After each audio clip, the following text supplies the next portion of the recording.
Paranormal Karen, she's so spooky. Paranormal Karen, funny too. Paranormal Karen, she's so spooky. Oh, and did I mention she's funny too? Yeah, cha-cha-cha. Hello, everybody, and welcome to Paranormal Karen, the predictions episode, pretty much everyone's favorite episode. And before I start, I want to say a couple things. I taped this when I moved to Los Angeles, which I'm all settled in. Everything is great. I'm so happy. I can't even tell you. But it has been like continuous red tape and craziness. So I put this together kind of in a day. I was like, oh yeah, and I put it together. So if you have been on the podcast before or someone is missing, there is nothing happened.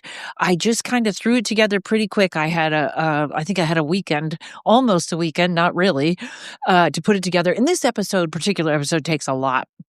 So, and if I missed you, if you are one of my friends and you didn't get an email, not only do I apologize, if you want to be on again, folks, email me in June will be the next one, if I do it. Here's the thing. And then I'm going to get you to these great psychics, and then I'll be back at the end. My cup runneth over with everything, and my shows are everywhere. I hope I see you all at a show. You wouldn't believe everywhere. Portland, Oregon, I'm all over the map. And San Diego, I don't know, Sacramento, New Jersey, everywhere.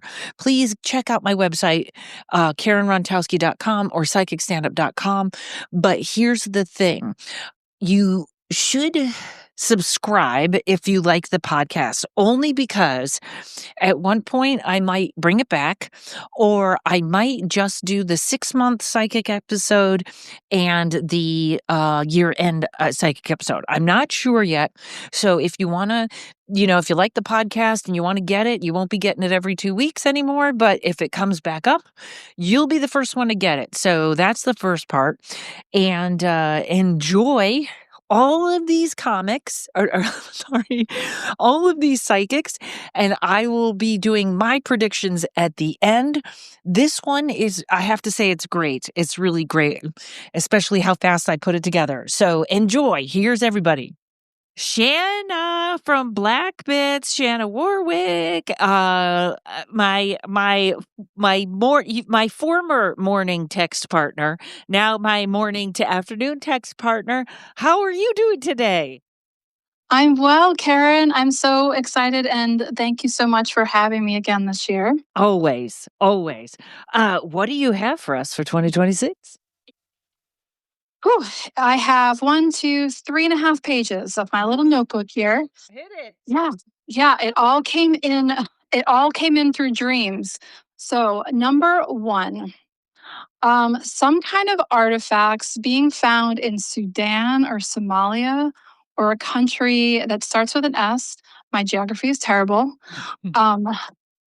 The thing about that country is that it's already had an earthquake. And what they showed me was this like conveyor belt type technology, but something there that like shows up that is significant. And then Jason Momoa showed up, and I was like, okay, this part of the dream is for me, so I'm gonna move on. So that is my first one. And again, these all came through in a dream, so this is pretty wacky. My next one for 2026, technology for sky watching. Something like that allows us to see wider, deeper into the night sky. It also felt like it was specifically for like the everyday person, not just like the NASA people. Good. Yeah, so that's number 2. All right. Moving right along in no particular order, we're going to look at the band Devo. Devo. I don't even know who's left in the band. I feel like maybe someone else passes away. Again, I don't know who's left. But what came through was like them putting out an AI album. Like they're doing it in that very Devo political way that they've been doing things for since the beginning. Oh. But they're like embracing AI in some way. And I think it'll be really interesting to come from Devo. Like, just thinking about like the political stuff. I think I watched a little bit of um, a documentary about them lately. So I didn't know yeah, they were that something there. political. Oh yeah, yeah, that was like their whole thing. I don't think I realized it was to the extent with this documentary. So yeah, yeah, All right, go Devo. go Devo. All right, we'll stay in the sort of that mainstream. Our poor Dolly Parton, national treasure. Something about a scandal. I do think she's sticking around, but something about a scandal, like with her estate. Like, does she have a sister or a close like assistant? Yeah, she has a Yeah. sister that was talking for her at one point. Okay. So something there. It doesn't look good. Oh, I didn't even know about that. But it doesn't look good. Like, is I don't know. Like, is she going into dementia or Alzheimer's? I don't even like to say those words. But also, do people have stock in what she does? Yeah, Well, there's yeah, there must be something because she has all kinds of, Dollywood, and now she sells cake mixes and a whole bunch of stuff. yeah, something there that just felt like a scandal, like someone else trying to take over her estate in ways that just didn't feel good. So just kind of, yeah, something to pay attention to there. Let's see. Oh, this is a weird one. Don't know where this is. Yellow submarine.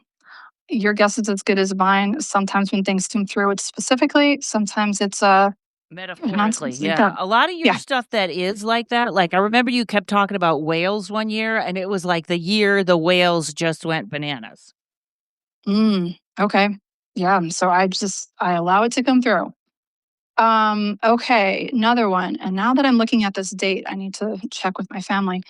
February 28th, which ironically is my dad's birthday. No flying, no Oh, travel, okay.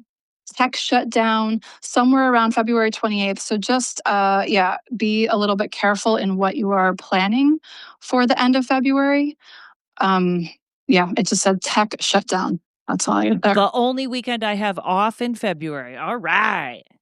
Oh, good, good. Yep, yep. All right. Got a couple more weird ones. Soccer. Don't follow sports at all. It says World Cup. No idea when the World Cup is. Potential mass situation. Not good. Again, Second no person idea. to bring up soccer. Oh, okay. Mhm. Interesting. Yeah, I'll just say it. Like, mass shooting is a word that came out. Okay. Um, so yeah, let's be a little bit careful there. Yes. Um, okay, where are we gonna start? All right, we're just gonna keep going weird. Now we're looking at dinosaurs. Triceratops, like some kind of discovery around how they eat or what they eat. I think it was Triceratops, but there was a couple different, like I couldn't quite get the exact one. So some kind of discovery there. Um, I don't think it's connected to the artifacts part, but yeah, something. Yeah, sometimes these are random. Okay. Um, oh, the one for me is that I am going to be having to let go of caffeine in 2026, which is super annoying. But that's just so I wonder if, and they put it in with all of this. So I wonder if this is kind of like for other people too, that caffeine is going to start affecting us. Um, Interesting. yeah. Yeah. Remember when I came on, I forget when I was talking to you, I had to give up real butter of all the freaking things. Well, Yes, and you know what else? They are saying the consumption of alcohol is the lowest it's ever been. So I think yeah. some people just can't do it right now. It's being worked Yeah. out of their system. hmm Yeah. So it's anything that just like does something to your system that like revs it up. I mean, it's already starting to happen to me. I've had to like, I'm already on just green tea, but I've had to cut back there. So yeah, I guess we'll see I where drink a that lot of goes. coffee. I'll be dead. I'm sorry. I'm sorry to be the bearer of whatever this news is. That's all right. All right. Let's see, 3 more. Surges in electricity.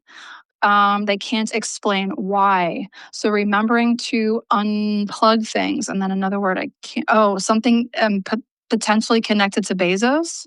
Oh, good. Um, so yeah, watch how with your electricity. I mean, yeah, like I already unplugged things like my sewing machine or my laptop, or just like don't keep it plugged in all the time. Um, Yeah, I never do that yes, with my iPads. You don't wanna burn them out. yeah, right, yeah. And I don't know how it's connected to Bezos, but that's what we got. Let's watch that. Now, I have a lot of tech stuff. Okay. Yeah. And this kind of goes into the tech stuff, but it's surrounded around Atlantis, the underwater. It's just starts rising to the surface. Like, yeah, there's global warming. I don't know if anyone saw there's a lake in Buffalo. Is it Lake Erie?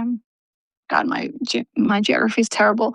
But the lake in Buffalo, like there was a place where it just for whatever reason receded, and there was like all this sort of people were like clamoring to get out there with a metal detector.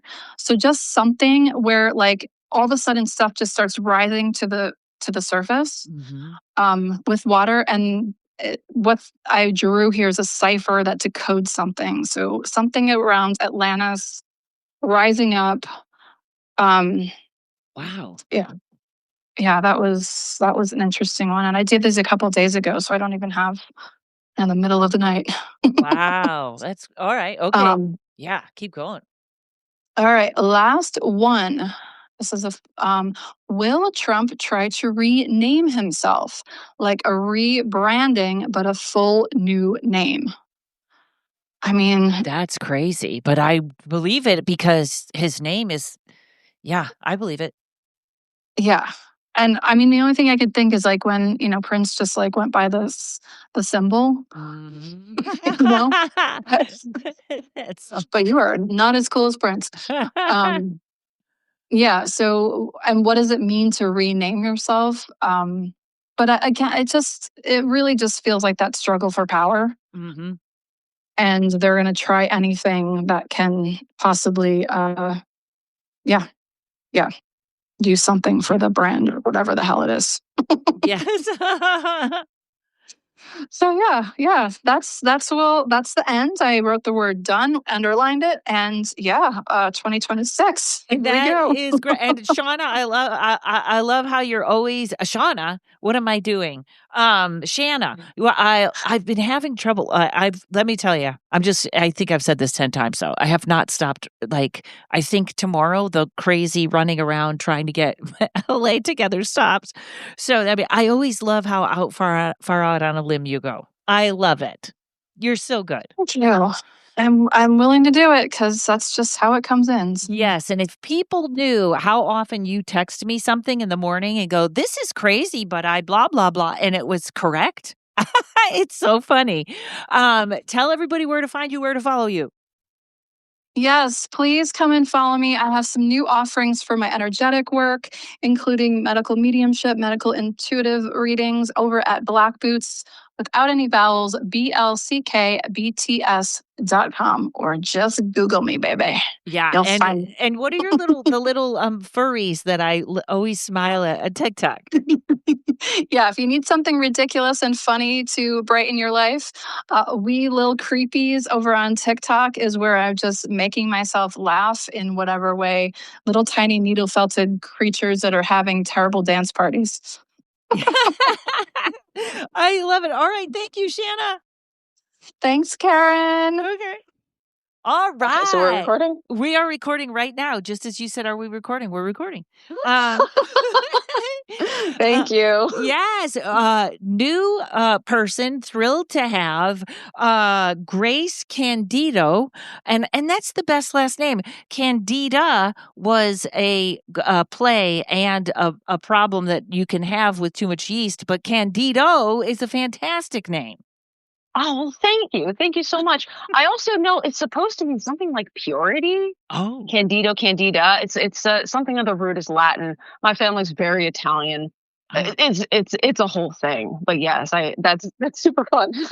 But now, before we jump in, it is does your family believe in like the evil eye and stuff like that? I know that's kind of big. Oh my God, for sure. The evil eye belief is very real. And in the Italian lines,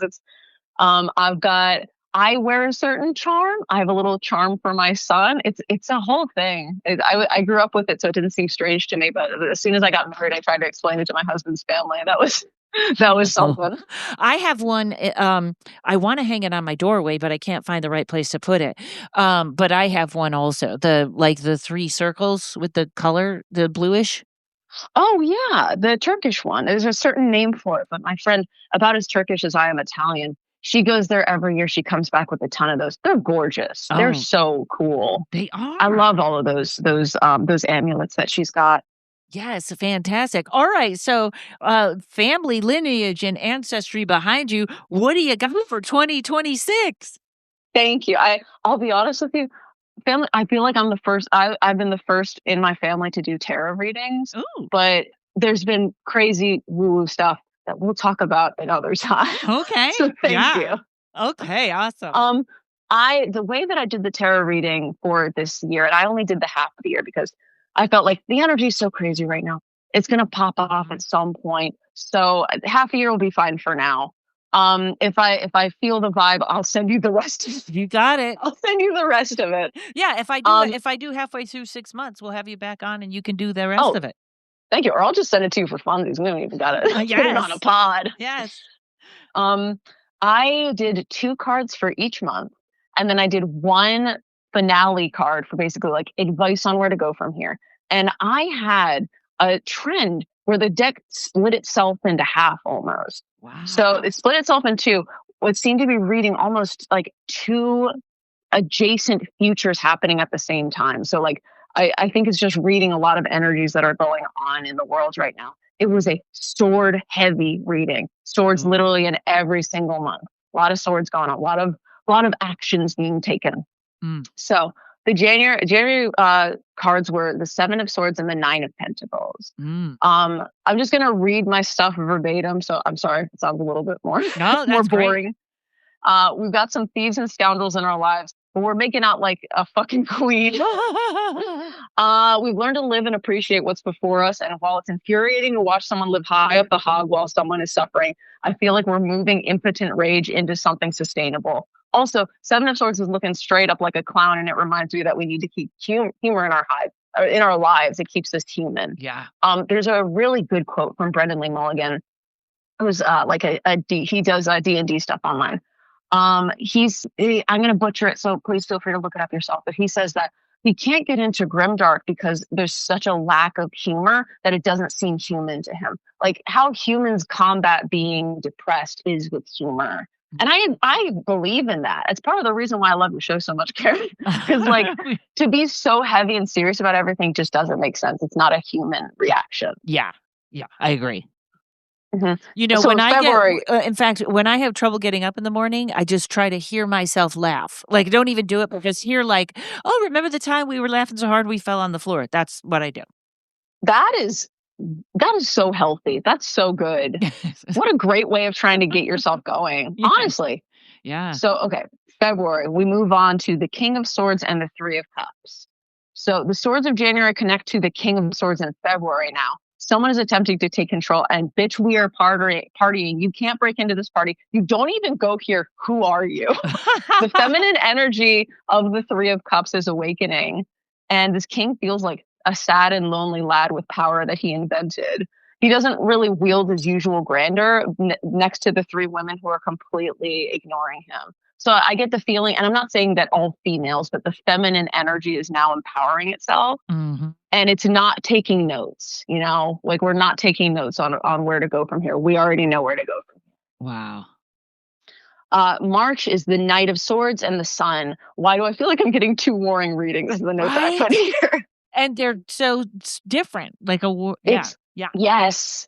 So the Knight is charging forward and away from the Sun, and the Sun is cantering around and having a grand time living in the light. March feels as if there might be a great deal of change happening that some people are fleeing from, and some people are accepting the changes. So there seems to be like a side that is like charging forward into something that's almost, I hate to say it, but like, I don't know if it's violent, but the energy feels chaotic. Mhm. And then the sun card brings in this calmer energy of like knowing the right, of wisdom, knowing the right answer.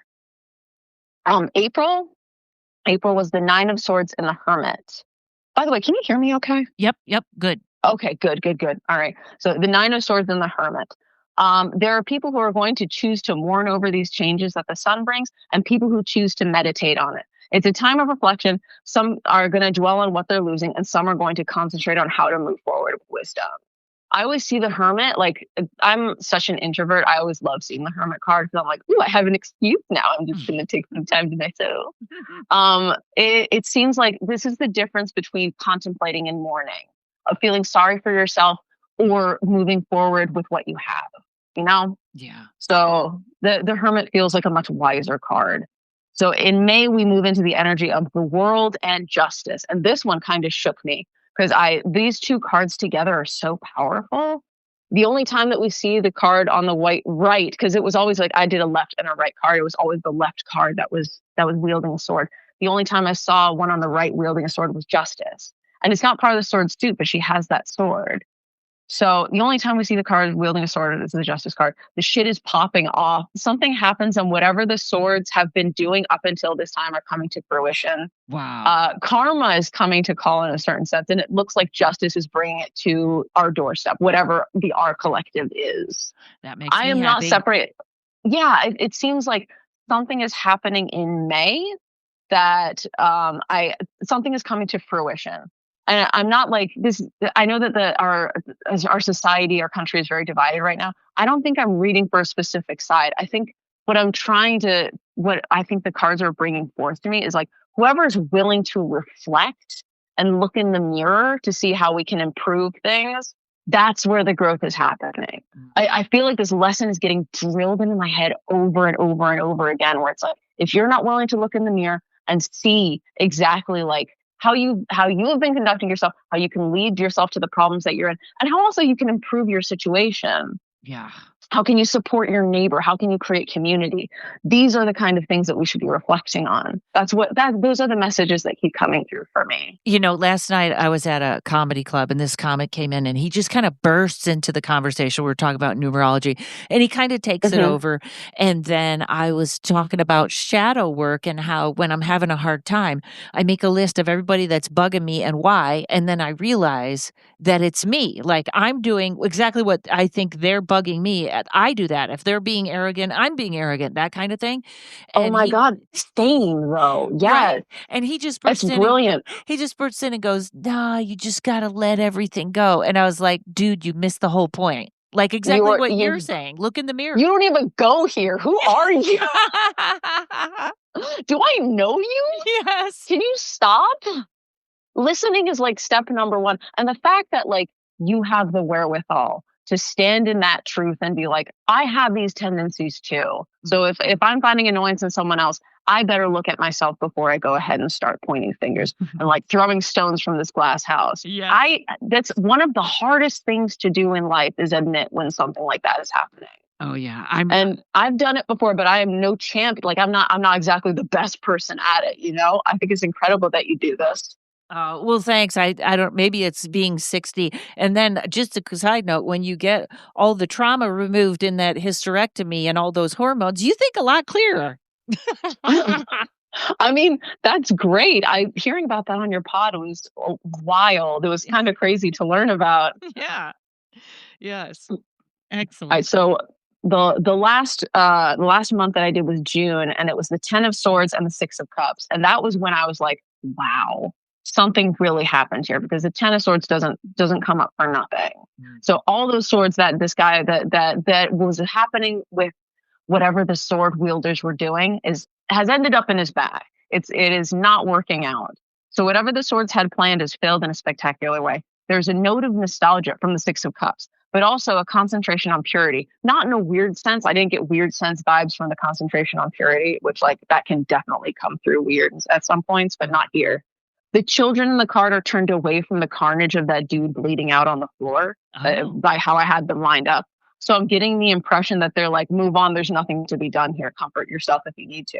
I And there's love also, that. there's also, if you look at, I never noticed this before, but in the back of the Six of Cups, there's just a dude casually walking in the background. Yes. And next to the Ten of Swords, it looks absolutely hilarious because it's just like someone, it was basically like being in New York City and someone just like ducks around like someone having a straight up meltdown. This is what it reminded me of. Wow. Because like it's just the chaos of it and some guy walking away like nothing just happened. Wow. So there's a feeling of moving on in that Six of Cups card. And I don't know, I wrote this down, but because it looks like he's walking away from the scene of the crime scot-free. I don't know if that might play into something. We shall see. The final card that I pulled out of all of these was the advice card. And that was the Knight of Wands. And I had a little trouble interpreting this one. The fire energy is still moving with the new ideas. I think pulling wands after so many swords was almost refreshing because swords are masculine energy as well. But having the wands be like, there are new ideas here. We don't have to keep with these like erratic, chaotic actions. There are new ideas to be followed. So now is the time to run with those new ideas. And I always associate wands, and this is just a personal thing, but I associate wands with positive masculinity and new ideas. So a new understanding of what it means to be in tune with your masculine side, because we have been very concentrated on getting in tune with our feminine side. What does it mean to be a positive masculine figure for you? Not even just the men of the world, for all of us. Yeah. What does it mean to be a powerful masculine individual? Like I feel like that's very important to know and embrace. Yeah. Yeah. That makes sense. Grace, that was fantastic. Thank you. Also, I was contrasting the Knight of Wands with the Knight of Swords that came up earlier, and that guy looks straight up crazed. Like the Knight of Swords is galloping off into some direction. Knight of Wands still galloping, but looking more collected, looking much, much better. I know. I always feel like that Knight of Swords, he looks so aggressive. And when he comes up as like a boyfriend or a stalker, I'm always like, hey, are you okay? Are you okay? I know, like, woof. Hey, please get yourself to a police station. Yes, exactly. Please consult some professional individuals about this. All right, Grace, Lord. Tell everyone where they can find you or get a reading, whatever. I don't give public readings yet, but you can find me. I'm thinking about it. You can find me at I came out with Harry Potter books. So if you just look at Voldemort book, just as one word over on Instagram or on Tumblr, you'll find me. Also my website is gracevictoriaarts.net, I believe. I'll check it real quick. Okay. I'm sorry, I should have checked this before. And tell everybody about your book real quick. Yes. Okay. If you're a Harry Potter fan, it would be really fun to pick up a nice character analysis book. There's a lot to go through. That's part of a series of books of a bunch of different characters. So there's the Malfoy book, there's the Dumbledore book, there's a bunch of different characters. Snape book. Wonderful, wonderful study material. If you happen to be a fan of the series and you would like to dive into the character of Voldemort Tom Riddle, I've got that covered for you. Pick it up on April 28th. It's coming out at any of your local bookshops. Or you could just ask for it there. They'll probably order it in. It'll be at Barnes & Noble as well. And as a last ditch effort, if you can't find it anywhere, you can get it on Amazon too. Yay. Mm-hmm. All right. And we got your website right? Oh God, it's been so long since I've been there. If you find me on Voldemort book, you will find me for sure. Okay, that will do. And somebody can always reach out to me if they have a question. Oh, it's gracevictoria.net. I'm a dumbass. I thought that's what you said. It's no, I said my email. I'm a stunad. I'm sorry about that. It's gracevictoria.net. It's much easier than what I said before. You'll find me, and all of my works probably will outdate it at that point. But that is awesome. All right, my friend, thank you very much. It has been an absolute pleasure. Thank you so much, Karen. It was great having you. Derek Condit from Mystical Wares up in Washington State. Derek, I haven't talked to you in so long. How are you? Doing really well, Karen. Yeah, I appreciate it. Love talking to you. You're always doing great. I love it. Tell us your predictions for 2026. Absolutely. And as you know, I typically don't do this sometimes, but I wanted to this year because something came in so strong during a couple of sessions.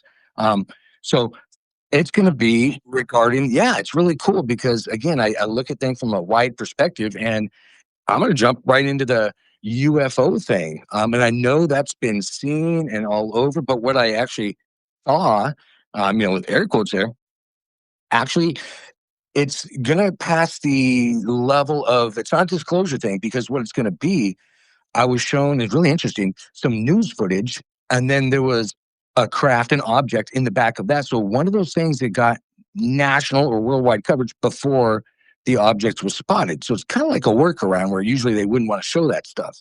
But in Oh, this case, yeah, so something like that where, "Did you see this?" And I'm like, so I was kind of watching it in my sight, as I sometimes call it, so I get to see a little movie sort of, and I'm like, "Well, that's not real interesting. I've known about UFOs and the whole alien thing forever. Big deal. It's, others just don't believe it." And then they said, "Look closely." Saw what, we would call a UFO or a craft, and just undeniable in, and I know there's hundreds and hundreds of video footage of that kind of stuff, but this one's going to get out before it's found. So it's kind of a reversal of, seeing the craft. So that was really interesting from my perspective. so it would be like once I put out a videotape, a funny videotape of a haunted place, and then someone listening to it caught an EVP and said, "Did anyone else hear something say kill her?" Is that kind of like that? What you mean? Yeah, and actually we'll get into some of that too. That's great. So yeah, it's kind of like, did they know that that thing is floating in the background, sort of thing? Everybody's gonna look at it and they're like, "What the blah blah?" And so then it becomes a higher frequency in our consciousness, and then it becomes more visual to others. Because I've had groups of people that were two in the car, maybe saw the UFO floating outside or something, and the others just saw nothing. That's the thing, whatever that would be called, that's going to be starting to change this year because of definitely this event. But I mean, maybe there's multiples. But I was like, because usually I kind of disregard those, because I'm like, okay, it's for so many people. They get to see it and have their, awareness expanded. But and then it came back through on the news saying like, well, that's a bigger deal. So I thought, well, yeah, might want to share that one. So Wow, stay tuned for that. and also, isn't it sometimes one person will see and the other one can't? Is that true? It is. I have a real good friend who saw it, and his mom saw it, but they had two friends, just to kind of keep it general, in the back seat that saw nothing. And this was one of those big triangular craft above Seattle, middle of the day. And then one of the people got quiet, like they went comatose, not eyes shut, just froze, and they couldn't Wow. explain. Yeah, so who knows, energy thing, frequency thing, but everybody responds differently. But it does look like there's going to be a pretty visual, looks like, acknowledgement this year that we're going to see. And we don't need somebody to tell us there's other beings out there, more advanced than us. We just need Right. others like us to stop denying it and hiding it. That's all. Well, yeah, and everything, I guess. Yeah. Hiding everything. Um, so, and since we jumped right off into UFOs, I wanted to ask you, I told you I was gonna ask you a question. In the beginning of the year, do you remember in Miami, there was that mall and all those police cars were there, and people said they saw like 10-foot tall aliens or something. They didn't know what it was. Sounded like they were kind of caught interdimensionally. I had two police officers call me and ask me what that was. And I was like, if you guys don't know and you were there, I don't know what to tell you. But like they saw it like a hologram. Do you remember that? Mhm. Actually, what's funny is you just brought that up, and that's how it works with me. Is my ears just started going off the hook. What average people say tinnitus like symptoms, and I don't have tinnitus. It's a Yes. it's a thing. So yes, I do, and I can again communicate now with them. That's how fast this stuff works, as you know, Karen. Wow. There's no time. It's instant. So yeah, I can see them, and they're easily 10 foot tall. And I can see why some people would say they were maybe see through or hazy or etheric, words like that, um, because they're only halfway on this channel, all called physical reality. Yeah, so that was the thing. Yeah, they're there, they're communicating. They had a meeting going on there. They said, we're not going to hide. And so I think there's going to be more of that in the The readings I had recently, I didn't get to see any of the beings or entities on them, but I got to see the ships. Now, I have seen these things other times, Wow. but yeah, that was a really cool one in Miami. And that was definitely them and not us, right? Oh, absolutely. It was a them, we'll say, and not us. Mhm. Okay. I love that. Everybody was like, "What is that?" And I was like, "I'm not sure, but I would be surprised." Do you think that was intentional?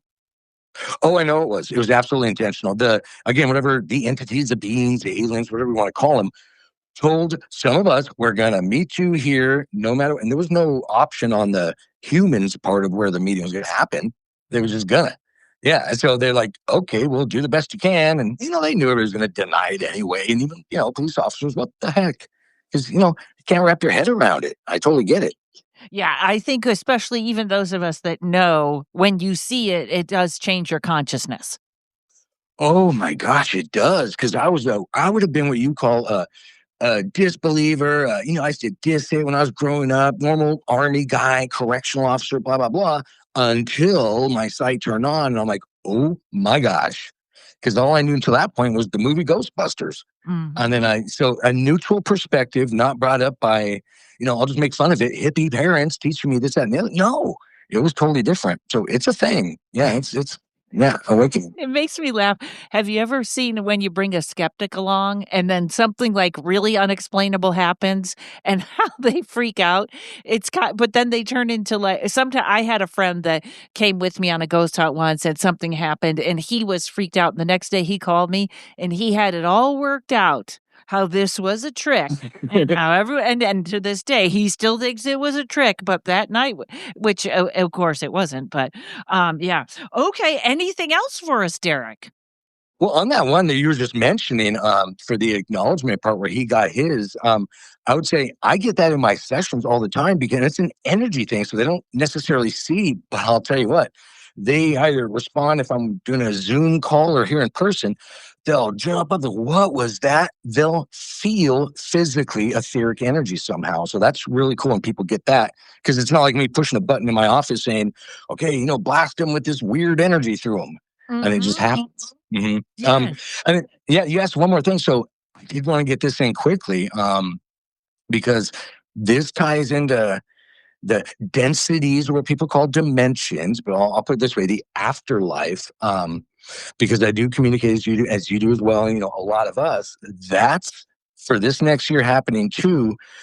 There's going to be, it's a device, and there's lots of ghost boxes and spirit boxes and things like that out there. There's one that I saw that's going to give us a visual representation. So kind of like a hazy view. I have to make up terms here because I don't have them or know them. But basically, I saw the person turn on the device. It affected the frequencies within that local environment that gave the entity that we couldn't see more of a grasp on this density. I know that was a mouthful. I know it's a mouthful, Karen, but I think everybody held on. Yes. Because I don't know words for that. And we've all, lots of seen the ghost shows on TV and you see a dark shadow. I'm talking without question. You will see I don't like the word entity because, I like think of it as light being. So more focused in on this density. So without doubt, it's not a augmented reality projection or something crazy like that. So there are, yeah, it's cool because and AI was involved. So AI is evidently going to help someone, whoever's into this stuff, because it wasn't me doing it, help expand this device, upgrade it really to where it's going to tune in more to those densities. And where a lot of us that are paying attention are going to see that. And there's just no denying it. So it's really cool from my perspective, seeing them visually and not just etherically. Wow, and then somebody's gonna buy that and make themselves crazy in their apartment, because that's what people Yeah. do when they first start. I wanna jump back just really quick to the ringing in the ears. This happens to me, like, at very odd times, and I always just stop and remain silent, but sometimes is it just something's too close or something's trying to give you a message, or is it just in general a change in frequency that I'm putting too much thought into? Nope. What a great question. And I'll move kind of quickly for you through it too as well. So it kind of makes sense. But so for those who don't know, I get to visually see entity different things, I'll just say, and I kind of say it's off the visual spectrum. So what I noticed, because I wasn't handed some psychic manual when I got into this stuff, Karen. I didn't even know any psychics. So neutral perspective. So started doing sessions, people on the couch here in person or remote. I would literally see, again, I'll use the word etheric, but I could see the entity come in, whoever they wanted to connect with. And then when they started tuning in, I would see that, and I wouldn't say anything.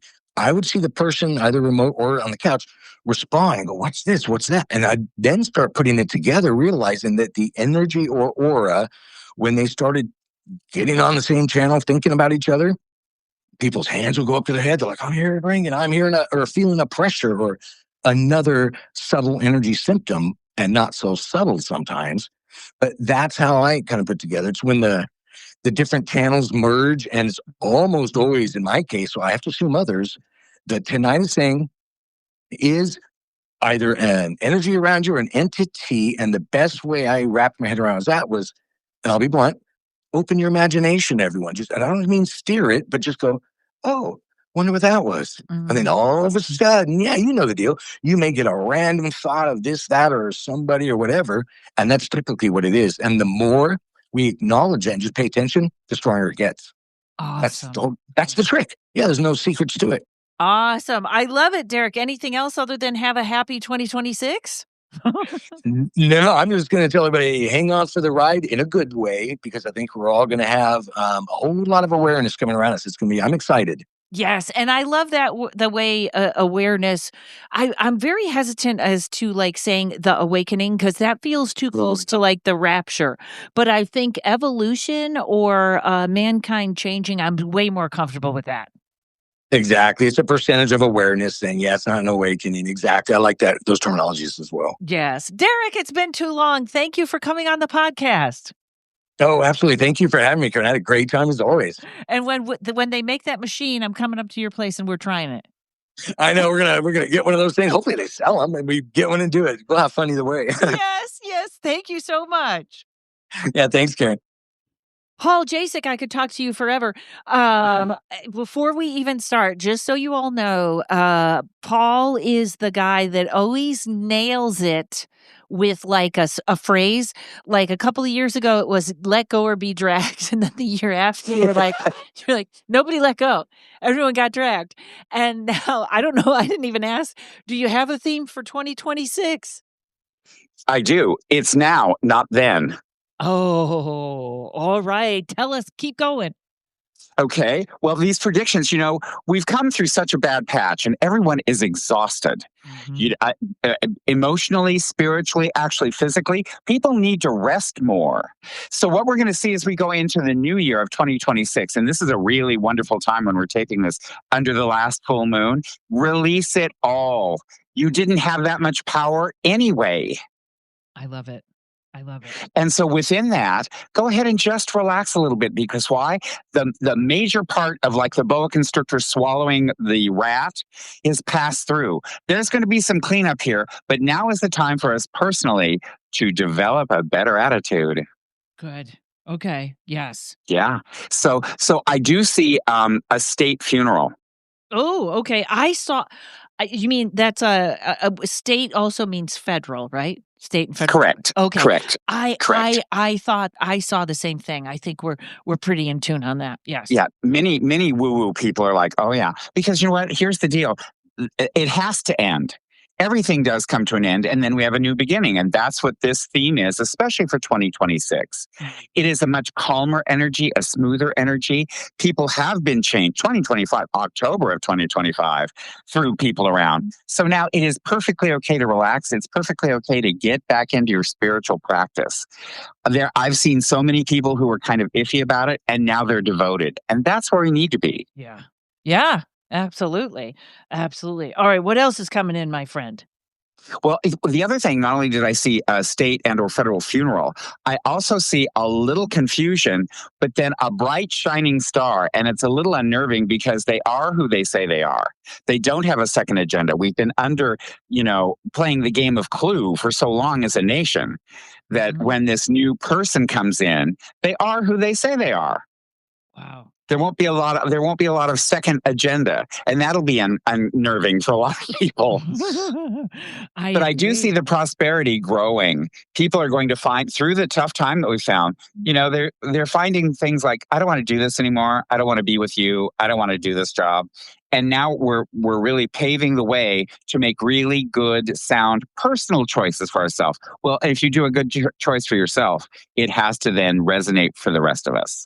Yeah, I feel like people, well, I don't want to punish anyone that doesn't feel like they're on the right track or something, but I feel like when you're on the right track, things are going pretty well. I sure hope so. I haven't even done my things yet. I know a lot of people that are homeless right now, and not homeless like you think in a tent, like homeless like I work 40 hours a week and I don't live anywhere. I live in my car, like that kind of thing. And I'm thinking that Yes. has to end. Well, it will, because all of the craziness will finally come to a balance. Now, it's not the perfect situation by any means, but the pendulum has to swing back. Sanity will return. We have to make the decision, however, personally and then also spiritually. Make the decision. Rely on the universe. They've been doing it for a really long time. Yeah, yeah, yeah. All right. Well, that's good. So it is going to get better. Did you? Or I was going to put in one of my predictions, but no, leave it to you. I'm going to leave it to you. Where? Tell us. Keep going. Keep going. Well, and then towards mid-year, we're also going to see, climate change is a thing, but we're going to see a balancing there because it's been really, really cold and really, really hot. We're going to go through a small patch of regularness. Oh, So, especially for people who've been terrorized or traumatized, that will seem uncomfortable. Like, well, where's the wrong? mm-hmm. Well, if you keep looking for it, you'll find it. But why don't we flip that? What's the right? Yeah. What's working for you?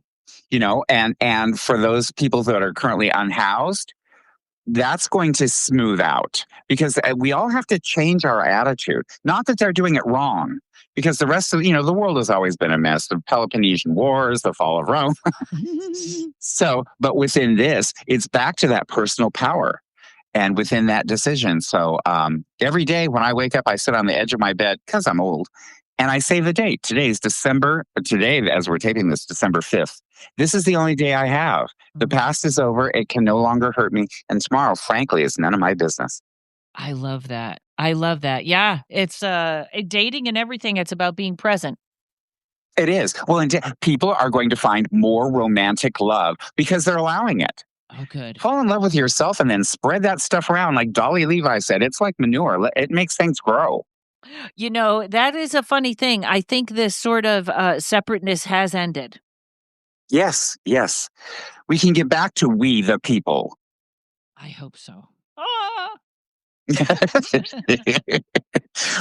Well, I can't thank you enough. I always love doing this. It brings in my new year. Oh, good, good. And Paul, I think on that spot of I did not know this.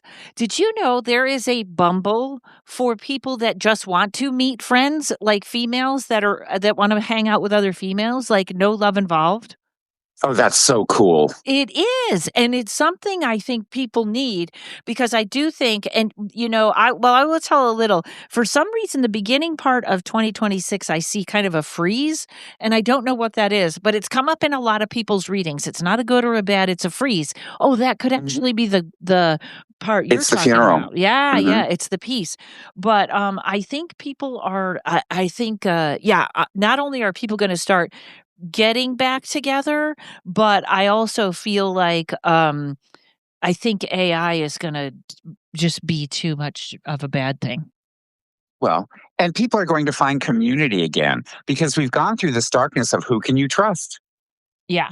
Yeah. And the quickest thing that comes to mind, weirdly for me, Hertz rent a car now. When you leave, you drive through an AI picture of the car, and then you drive back, and they have picked up like pieces of snow and put it in a picture and charged people like thousands of dollars. Like there's a little dent. No. Yeah.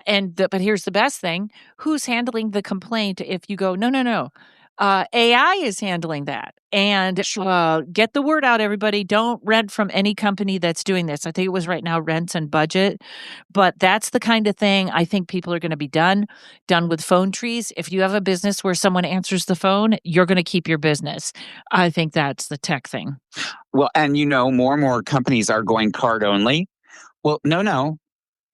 We have legal tender. I work in cash. Yep. And I've had to ask, I went to a restaurant the other night. They go, we only do cards. I said, well, what are we going to do? I don't have cards. And we all sat there really uncomfortably. She goes, well, I said, I don't. I work in cash. What you should have it on the menu. Mm-hmm. She goes, well, we just did it. We can make an exception for you. I said, no, don't do me any favors because I won't be coming back. Mm-hmm. I know the flyaway last time I was here, not this time. But every time I would be on it, I think it was, I don't know if that's Hasidic Jewish people that have the little curly hair. They have their hair different. And yes, they would always just come up and hand me money and be like, buy my ticket, which was, I think they could have been kinder, but they were like, we're not buying, we're going to do cash. So this lady looks like she'll do it for me. And I did. And so they would get their ticket that way. But I am so sick. I don't want it on my phone. I don't want everything on my phone. I do not. No, I don't either. Yeah, that's it. All right, my friend. That was fantastic. So again, the saying is now, not tomorrow. Wait, what was the saying again? It's now, not then. Now, not then. Okay, thanks, Paul. Tell everyone where to find you and where they can get a reading. You can certainly find me on Facebook. I have Paul Jasek Tarot Reader. You can contact me there or on my regular Facebook page. And I look forward to the new year. And I look forward to seeing you soon. I know. I'm going to try and get Dana. We're going to go back to the Queen Mary. Yay! Fabulous. All right, then. Thanks, Paul. Thank you. Bye-bye. Bye. Hey, everybody. Now I got Melissa Saint Hilaire. That's the greatest last name. It sounds like Victorian, Saint Hilaire. And also, you may know she was on my podcast. She wrote a book, 30 Signs of the Afterlife. Did I get that correct? Did I say that right? Close. It's 30 real signs from the afterlife, but close enough. There you go. You get it at Target and a really cool bookstore. It's great. It's great. All right, Melissa, I don't think I've had you on this particular predictions episode, but we were having a text chit chat and you were like, hey, and I was like, you got to come on. So tell us what you got. Yeah. Okay. So I haven't been on before. In fact, it's a little nerve-wracking, but this time I actually got a prediction. It just popped into my head. So I was like, oh, I'm going to text it to her. So, okay. So right off the bat, the first thing that I want to share is that the spiritual world feels like a battleground lately. And I'm sure you felt it. Many of my clients, mentees, students, so many people are feeling it right now. And I feel like that battle is, for us ultimately. And I feel like they're sending a lot of people faster to help them with the battle. I also feel like a lot of living people are getting new psi abilities and will continue to do so. Yes. So right? So people's clairvoyance is opening up. People are seeing things, they're hearing things. And some people are kind of having a little bit of a psychosis about it. So that's where you and I come into play to be like, it's okay. We'll hold your hand through this. But ultimately, I do feel like the good side will win. But I have to say that the bad side, and Oops, what happened? You bleeped out from it. That is a very interesting time. You said, I have to say the bad side, and then it went silent. And I was like, what? Oh my God. Oh, that's great. Well, of course that's going to happen. So the bad side, was it going to give us a run for our money? Yeah, the bad side's they are summoning up the very depths of hell to get their way. And to be perfectly frank, I really feel like they're using some form of hidden, magic, some dark, something negative. Do you know what I mean? But and it's so funny because they all call themselves, there's this whole evangelical movement or whatever. They're Christians, da da da. But I'm feeling like old magic, what we felt in the 1940s. Like I'm feeling like some of that stuff's like being summoned up again. Okay, I just have to hop in because you and I are so in alignment, and I have said I misjudged the size of the, you could say evangelical or Nazi underground. And also, it's so right on what you're saying. Not, we always say, oh, Christian things came from pagan, but Christians were actually doing spells. And this was less than a year ago. I saw all these evangelicals praying on the White House for Donald Trump. And they literally were saying, we're pulling in the powers from the north and we're pulling in the powers from the east. And I was like, that is a spell. And if people do not understand now, because we're taping this on the 5th, what was going on at Jeffrey Epstein's, I can't help you. The weird rooms, what do you think they were doing there? And anyways, go ahead, Melissa. I completely agree with you there. I mean, every time, and I haven't done it too much because I don't like what I see, but I've tried to astrally or remote view some of the stuff that happened there, just as a side note. And I saw blood magic. I saw some horrible stuff, and I just have to immediately like cut it because I can't handle it. But anyway, yeah. So to continue with the predictions, the bad side is using all like whatever they can get their hands on, and they're twisting magic around to use it against people. But regardless, I mostly see that battle happening kind of like more in the astral. However, if it does bleed into like real life civil war, this is where I see something sort of interesting. Like I'm seeing it more a civil war that starts with MAGA versus ex-MAGA.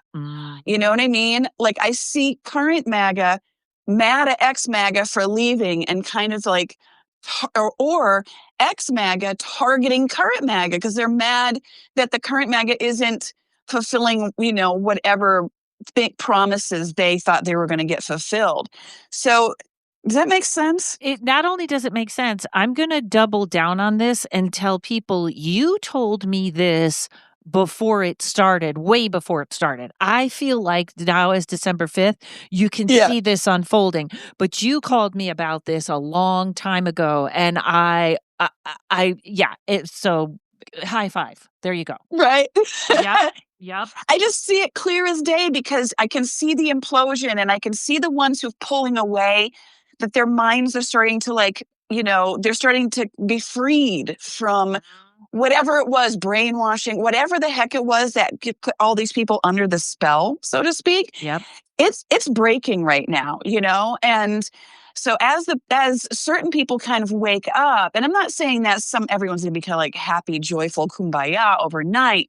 It's going to be a struggle because some of these people who are sort of coming out of the cult mentality, they're going to have to like reintegrate to the real world. And there's going to be a lot of us who don't want to welcome these people back with loving arms. But at somewhere along the way, we're going to have to find a way to like live together as a people. I don't know what exactly that looks like. Otherwise, it could potentially reach us. But I'm hoping that they kind of implode first before it ever becomes full blown like actual civil war. One of my predictions, I think I put this out last week too, was there will be a breaking of almost all cult mentality. So this isn't just MAGA. This could be, I don't know, hot yoga is better than other yoga, whatever. But I feel like cult mentalities are going to break. And you are exactly right, because this has become people's identity. If you watch this cult expert, she said, in fact, I'll leave this here and I won't put this in my part, but she said how the cult has to have a mission. And the mission was the Epstein files. And now he has like lost them on that mission. He's lost them because they're starting to go, wait a minute, you said. But I think in life, if you have someone you feel is in a cult, this is the year where I think they will start to individualize in this year one and break. Okay, go ahead. I completely agree with you because on top of all that, I see a mass awakening. I see people starting to say to themselves, like, is there more to life than this grind? I just wake up, I go to work, I come home, I do the dishes, I crash because I'm tired. What is life? You know what I mean? And the pandemic and the lockdown actually kind of sort of thrust that into view. Yes, that's where cults come from, is when you isolate people. And also, just a note, I don't use the word awakening, but I like the way you're describing it, because sometimes awakening can sound too much like the rapture. But anyways, you're doing a great job. Okay. Right, yeah. All right, keep going, my dear. So, and then to sort of like somewhat wrap up, I feel like there's a couple of things coming in. Like, I do kind of feel, I hate to say this, I do feel like the economy is going to continue to tank for a while, but I do sense a shift coming up. I'm not exactly sure when that shift is. I keep hearing June, but I don't know if that's specifically the entertainment industry. But I do feel like something is going to sort of change and come back into view, and then money-wise, economy-wise. But speaking of the entertainment industry, I do see it coming back. Yep. It's taking much longer than they ever said it would, but I do see it coming back. But I get a weird feeling about it. When it comes back, something about it feels very different. And I can't quite put my finger on it. I don't know if it's AI. I don't know if it's major corporation conglomeration, but something feels less sparkly about it or something. I heard someone talking about, someone was saying we could be on the edge of the golden age of entertainment, like it coming back. Maybe that's what it is. Okay. Yeah, because I feel like they said the studios are not buying sequels. They're not buying remakes. They want stuff that's new, which I could not agree with more. But okay, and I'm going to leave that there because I have a tech. I keep putting my predictions in. I have a tech AI prediction that I don't want to put in. All right. Yeah, it is coming back. It is. Yeah, something. But it just feels different, and I don't know exactly how the difference is. They just keep telling me it's going to be very different than it was before. Maybe it's that the people have more power. Maybe, you know what I mean? Or no big stars and just regular folks. I'd love that. Exactly. That would be amazing. But yeah, so, the problem with predictions is sometimes we put our human interpretation in there and we're like, wait a minute, I could be wrong. But the last thing that I want to say, and speaking of human error, so I know everyone keeps predicting something bad for the great orange one. He's not that great, but you know what I mean. But for the mob boss. But, and so many people have been wrong, but I do feel like something is coming for him in 2026. I don't know exactly what it is, and I don't want to what I texted you, I don't necessarily want to put out there yet. Right. But it's around that. Something big is going to happen to him. I'm sensing specifically something in February, but again, I don't know if that's wish fulfillment. So you know what I mean? Because that's part of intuition is like, I just really want it to happen. Is that a prediction or just me? Yeah. Well, I have a very strange prediction about that, but I think most of us, this is kind of an interesting one. Some people are betting 2027. I feel like it's 2026. I don't think they can stop the way the way he's aging right now. Yep, I agree, because he knows he knows his number is up. You know what I mean? Like, things are coming out, and even the things that have come out from the Epstein files, you can see like the redacted things, like on the phone dial where it's like blank cell. Oh, come on. That's Donnie. He's in there. You know what I mean? Yep. Yeah. I don't know how people can deny it. The Wall Street Journal did like now we're running off. I just got to go hang with you. They did a thing where they just made like a chart of how many times Bill Clinton was mentioned, how many times so-and-so was Clinton, all these different people. And it was just unbelievable how many times he was in there. And, oh yeah. I don't know who that is. Hold on. Okay. Thank you, Melissa. Tell everyone where to find you and what's going on. Yes, you can find me at American Witch 13. That's the number 1 and 3.com. I'm also American Witch 13 on Instagram, TikTok, pretty much every social media that you can find. And next year, the couple of big things I have coming up is I'm going to be at the Conscious Life Expo in Los Angeles. That's Yay! And I'm going to do a thing. I know. And I'm doing a lecture / workshop on how to meet and work with your spirit guides. So that'll be free if you're there. So just show up and come and find me and meet me, and I'll sign your book. Yay, and not Do buy only one. is that huge, Melissa's, Instagram and stuff like that is so interesting to watch. You make wands, you make all kinds of creative things, and it's just fabulous. Thank you. Yeah, I love it. All right, thanks, darling. I will, everybody will be, we'll have the next person right up next. Hello, Salo. How are you? Oh, most excellent in the universe. You are Forever, always good. I love it. And I love that you always have the optimistic things we can look forward to in 2026. So, what do you see for us, my friend? Well, we see a lot. In 2025, we were in the 9 year, which means completion and everything. But we do have a special thing that's happening this month, in the month of December, before we go into 2026, which is so, so important. And that is the 3-Eye Atlas, which a lot of people have been asking about. Oh, yeah. So I'm just going to briefly just give bullet points on that because I know we're limited on time. But the 3-Eye Atlas is almost symbolically, if you think about 3-eye, that's like your third eye. And so we will be opening up psychically with that. But the 3-Eye Atlas, what my guides have said, is really a biological, it's a biological and organic, almost like object. It's very ancient, and it's a library of information from the Galactic Library. And they go through many portal systems, since it is very intergalactic.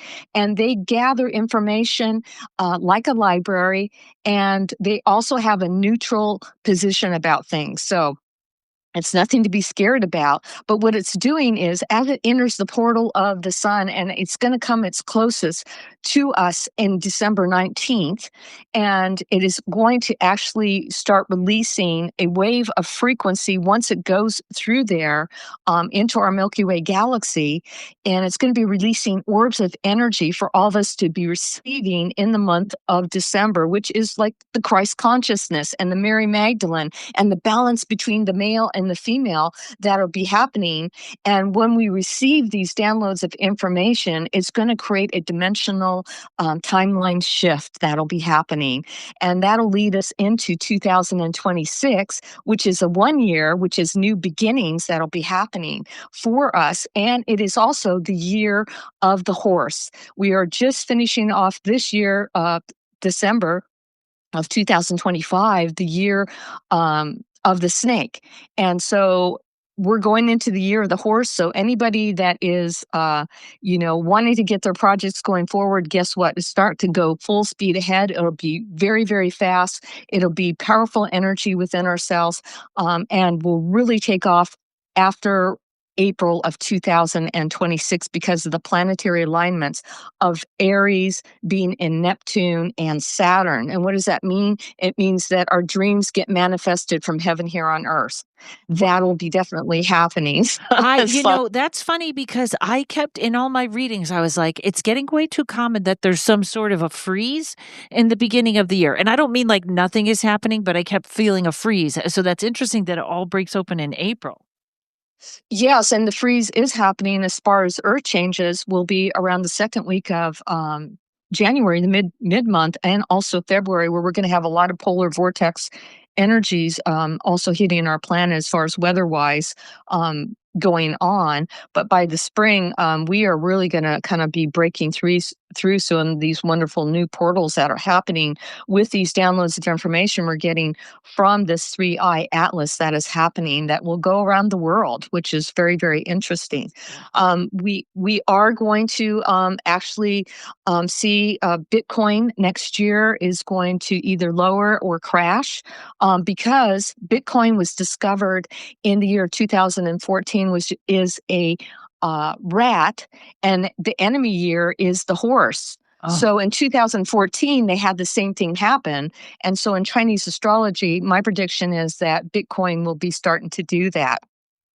Also, Israel is also a rat sign, so there's going to be some problems with Israel coming up this year, since it's a rat sign in an enemy year of the horse. And Panama is also a rat sign, and so is North Korea. So that'll probably be in the news that we'll see in some of the headlines. I think also what we're going to see some energy changes on the planet is the fact that we've been going in this wonderful energy loop of reincarnational cycles for many, many years. And when CERN, the laboratory, fired up years ago, right now they're really trying to create a breakthrough of the loop of our matrix that is actually happening. That was a vision that I saw when I actually remote viewed into the CERN laboratory going on. So that's going to create some different timelines. And a lot of times people go, how does timelines happen? I'm just going to say this really quickly. It's almost like if you looked at the orb of planet Earth and you put a bunch of different dots on planet Earth all over the place, okay? And then all of a sudden somebody wakes up and has an idea, or wakes up from the dream and who's free and who's a rebel and really, want to do their own thing. And then someone else does and someone else does along that frequency line. Those dots begin to line up like little linear lines, okay? And so there's a saying, when, fantasy becomes reality when enough minds agree, because it's 3i Atlas and us waking up our pineal gland and our telepathy that's happening, those timelines are going to be lining up. And with that, whatever the highest vibrational frequency at that time, guess what? We're going to be going on that, which will be so, so cool. The other thing that I kind of saw is iPhones will be changing. That I don't think they're going to have apps anymore. I think with AI, they're going to eliminate that, and they're going to make them into more solid, smaller devices that you carry around with you or wear them on your wrist, which will be straight AI and no apps. And that will be, coming out probably late this year or maybe even next year, is something that I also saw with some of my predictions. AI is going to help again. We saw it last year with helping out with cancer and a lot of disease processes. We're going to see more of that go up into a higher frequency this year. And also some new discovery on aging will be happening with gene editing, and also a process for having more useful skin. I also saw with people's facial features. So I don't know how that's going to work, but that'll be kind of cool to kind of know. Wow. And I also got a vision, of course, and I don't know if anybody else got it, but I think it might be the death of King Charles coming up this year, 2026. So I had that. We're going to also see, I think that the soccer cup, the world, what do they call it? The soccer cup? Yeah, the soccer cup.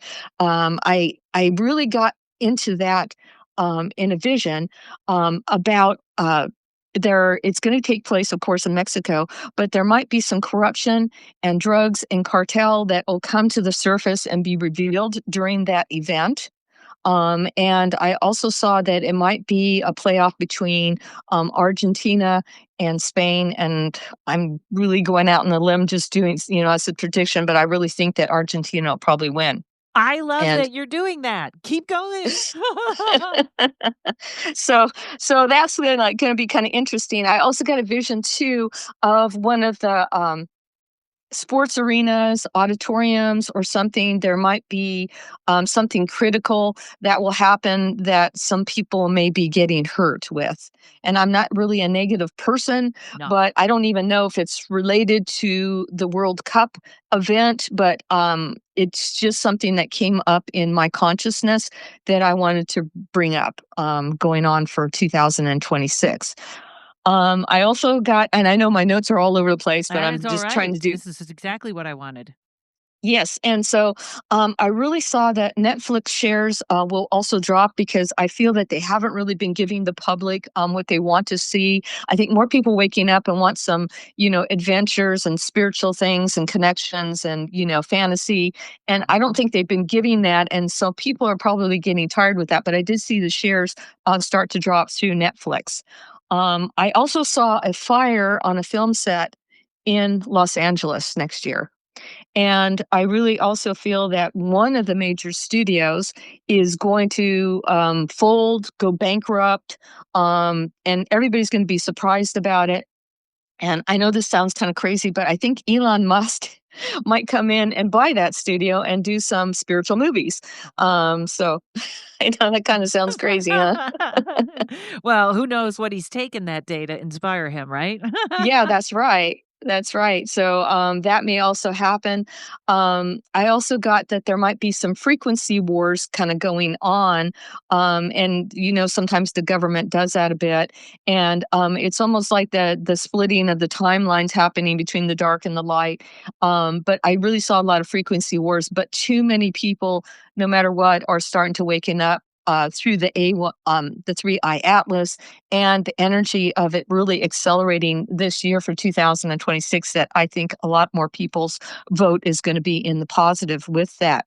Now, about the ET contact, yeah, we're going to see more ships in the skies, and people are going to dream about them. It's going to come in their consciousness.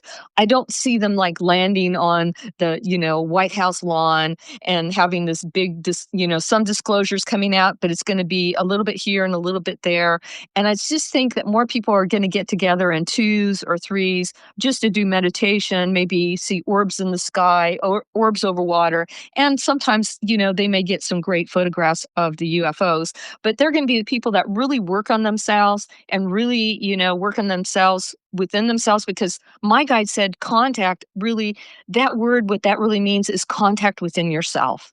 Awakening within yourself. That's what that word means. And we're just happen to be past the Milky Way galaxy, opening up this new portal that 3I Atlas is creating this wonderful, interesting portal.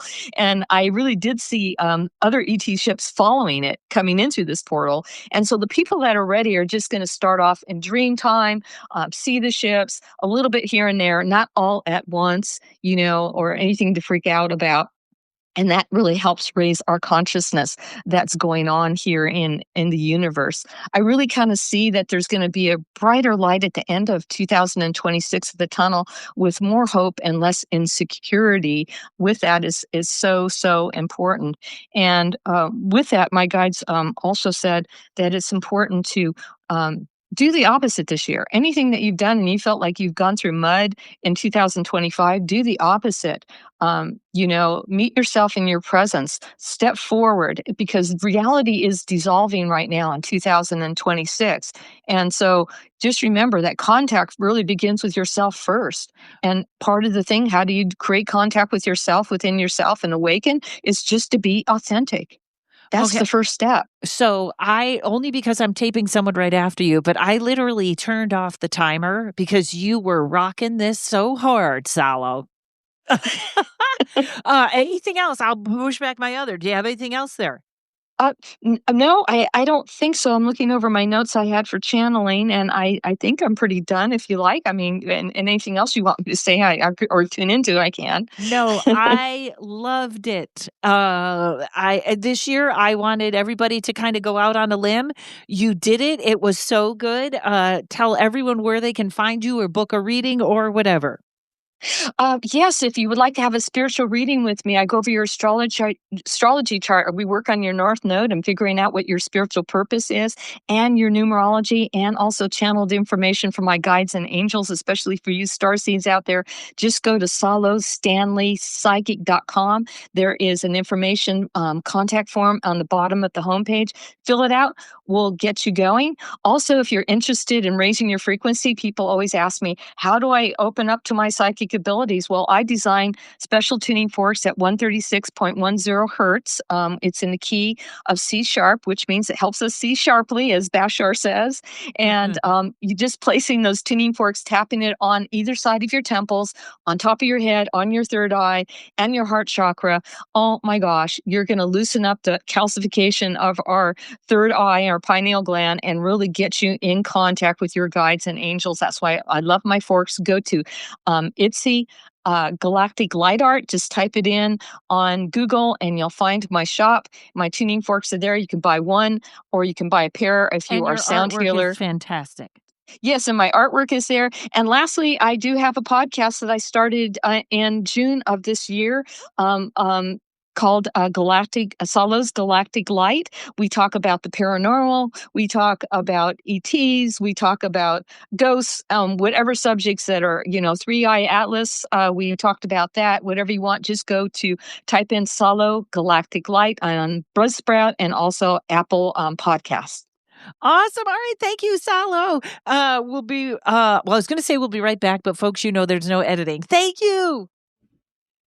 Hey, my friend, how Rhonda Tommel. I'm sorry, everyone. I'm having technical issues, and as I've told you before, this one is a tricky one to record because everyone is 15 minutes apart, and I have to be on time, and that's not my thing. Rhonda, how are you? How's Pennsylvania?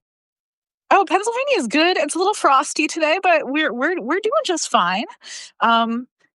Yeah. I'm in California. I had to put on a sweater today. Oh yeah, I'm wearing a turtleneck for the first time in months, so it's definitely cold. Yes. All right, darling, my friend, what do you have for us for 2026? Oh, some weird stuff. Some weird stuff. I pulled some cards. Perfect. I pulled some cards and pulled out my pendulum, rolled some dice, and what we're seeing getting right into it is the beginning of 2026. Is going to see some sort of furthering of military action domestically. And when I asked further, I got some hits on this is going to be a continuation of what we were seeing in some of our cities, like Chicago, where we would see like the National Guard called in to stabilize whatever it is that we're saying we're doing in those cities. We're going to see more of that in 2026. However, there's a weird silver lining to it. The rip current phenomenon where if you get pulled out to sea by a rip current, if you fight the current directly, you're going to exhaust yourself and you're likely to perish from it. Okay. But if you kind of go limp and let the current take you out to sea, you can float on the top and swim sideways out of it. So, I mean, just like what is it? A Seven of Swords energy, where sometimes there's a secret third option, or the way out is not through, the way out is sideways. This really feels like this is going to be almost like a catalyst to force more people into divesting their attention and their energy from direct resistance. I kept getting more and more, the more I dig into this energy, brute force is not the way to actually meet this moment. It's almost like if you respond with a okey doke or a so what, now what. Anybody that listens to Jessa Reed's content hears her talk about this. If you okey doke your way through things, you usually end up finding the way you're supposed to go. The whole idea of limitation being an oracle is going to be really, really important for people to get what actually feels nourishing and good in 2026. You're going to see sub-communities, I'm predicting, that are going to pull back more and more from public participation. Not saying that they're going to go completely off grid, but they're just going to focus their energy where they can in ways that actually do anything, So instead of fighting with a brick wall, they're going to turn their energy towards something that's productive for them. There will still be quiet revolts that'll happen. Quiet as in like you're not going to hear about it. They're just going to be quietly subdued by whatever military force is going to be called to subdue them. That's still going to happen. You're going to, if you want to participate in the news and watch that, you're going to see it play out. You're going to see people reporting about it on social media because it is going to happen. But you have a choice. As much as you feel pressure, and it might be a lot of people pleasing energy that we see a lot of, where you feel this public pressure from people that you identify with, communities that you identify with, that if you're not with them, you're against them. But really it's you have to check in with that narrative, because maybe if you don't fully align with, well, maybe I don't have to go into the streets. And I'm not saying be a coward about things, though that word gets thrown around in a peer pressure kind of way sometimes. But really, if it doesn't feel like something that is your fight, maybe it's not.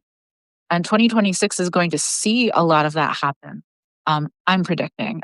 So the 1990s militia compound situations that are off grid, those are gonna those will continue, but also you're gonna see the rise of the or the return of more peaceful pacifist type of communes. I'm predicting. Um, There's I love what you're saying. There's a real in between here. I'll just throw this in real, yeah, like a lot of communities got together and protected their immigrants, and I that doesn't go against what you're saying. I almost feel like it goes with what you're saying. Like, just absolutely. we're not having it, and we're not Right. fighting you, and you're not touching these people. Like, just kind of like that's what I was thinking when you were saying that, and I was nodding. Yeah. Yes, yes. I see that happening.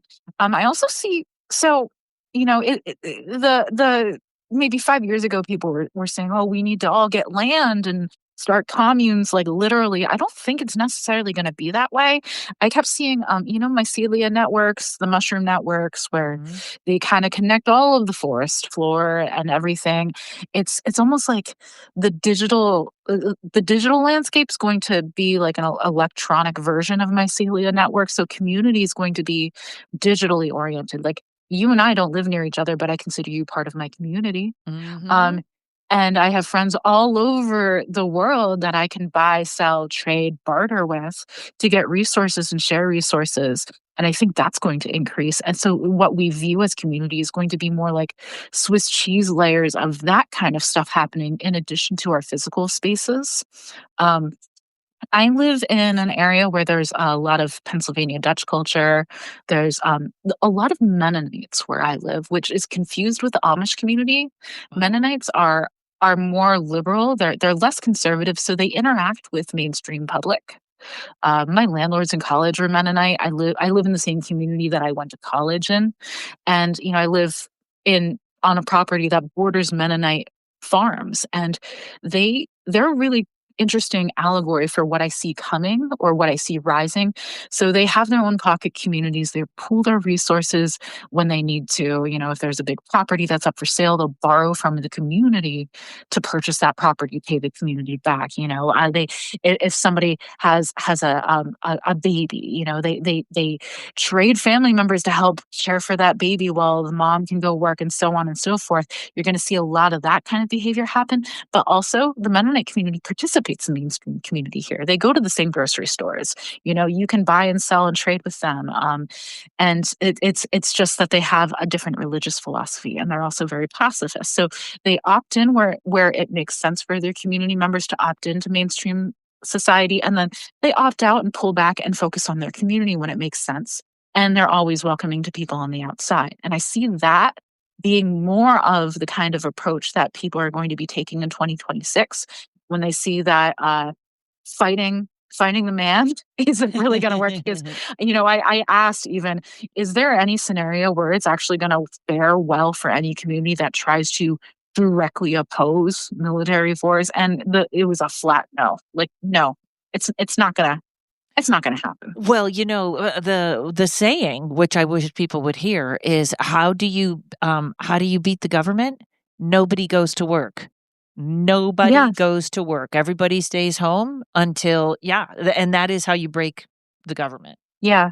So it's really just divesting your attention, your energy, your engagement, and your participation to really get what you need. So people are gonna find a way more and more to do what they want anyway. And 2026 is going to be a year where by the end of the year, I'm seeing that it's gonna hit a point of no return. Um, and speaking of mycelial networks, talking about community, I a weird segue. I'm also I'm going to make the prediction that there's going to be more and more evidence emerging about the fungi kingdom, and how it's doing things to reclaim and create more recovery opportunities in the world's ecosystems. Um, this also connects to something I saw really recently in a Science News article, that they're finding fungi in the retention ponds at Chernobyl are actually they're eating the radioactivity. So they're actually they're finding evidence that they might be radiosynthesizing. So instead of photosynthesizing using the sun's light as an energy source to make its own food. They're using radioactivity instead. Oh, wow. Yeah, so I'm gonna make a prediction that we're gonna find more parallel, like, oh, look at what the fungi kingdom's doing more and more. Um, and as also just other general, because I'm realizing I'm really close to my end of time. Other general predictions, that air transportation is going to continue to decline. Not in a it's going to degrade, but people are going to just look to, all right, do I really need to fly? Or maybe I take a train ride this time. Or be looking at alternatives to air traffic. And more and more just DIY self-reliance. And that it's not going to be something that I feel like DIY, self-reliance, homesteading, and all of that stuff kind of took a weird conservative connotation and When association in it's the recent years. opposite. It's actually the opposite. Yeah, Yes. right, right. Like I think it's going to start getting reclaimed by a broader spectrum of society again. It's just when people know that I do certain things, like I've had a sourdough since before the pandemic, you know, and it's not because I want to divest my attention from society, but it was because I felt like I really needed to have one, because I wanted to know how to do this myself. Like we're going to see more and more that kind of rise up. Yeah, so those are my big predictions, and overall, like just the energy that I pulled for the year. I saw the devil card came forward, which is always a card comes up in readings when there's issues of control and a choice to be made about what you want to participate in. And I saw the energy withdraw, like an overall collective energy of withdrawing from public participation and going more internal this year.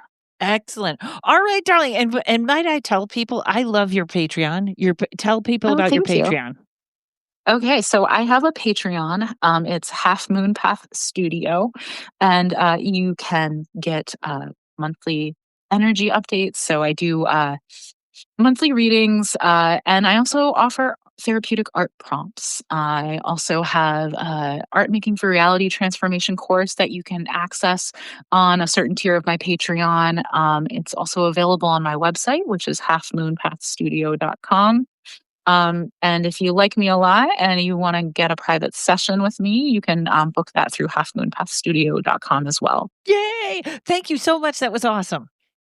Thank you so much, Karen. Renee Watt. Renee Watt. I always want to put an S on the end. Like Watts. I've noticed that before, but I was waiting to see if you would add it or drop it. So yeah, it's Watt. Thank you. But you're so electric. It's a lot of watts. That's right. Oh, I feel like I haven't talked to you in so long, and but hit us, lady. Tell us what you got for 2026. I'm gonna hit you. We're gonna get hit. There's major movement happening astrologically. A big deal happens on January 28th when we have Neptune, which it's a planet of dreams and fantasy, and like it's kind of romantic, but it also feeds delusion and addiction and just sort of like a denial of reality. And it's been hanging out in Pisces, which is where we got a lot of really great stuff. We got wellness movements, we got ayahuasca trips, and astrology had a big boom. But it is moving into Aries on January 28th, and it has not been in Aries since 1861. Whoa. Which coincide it so you'll remember what I'm about to say next. That that coincides with the Civil War. And so a lot of these delusions and these fantasies about what the world should be, that people have been harboring from the darkness, because Pisces does kind of like create a mystery and a shield around things. You never really know what's happening when a planet is in Pisces. Now it's in Aries. It is all out in the open. So people are not going to be able to hide their ulterior motives, and they're not going to want to. The sort of like demagogue figures that are running different parts of the world, including our own country, are going to be emboldened by this.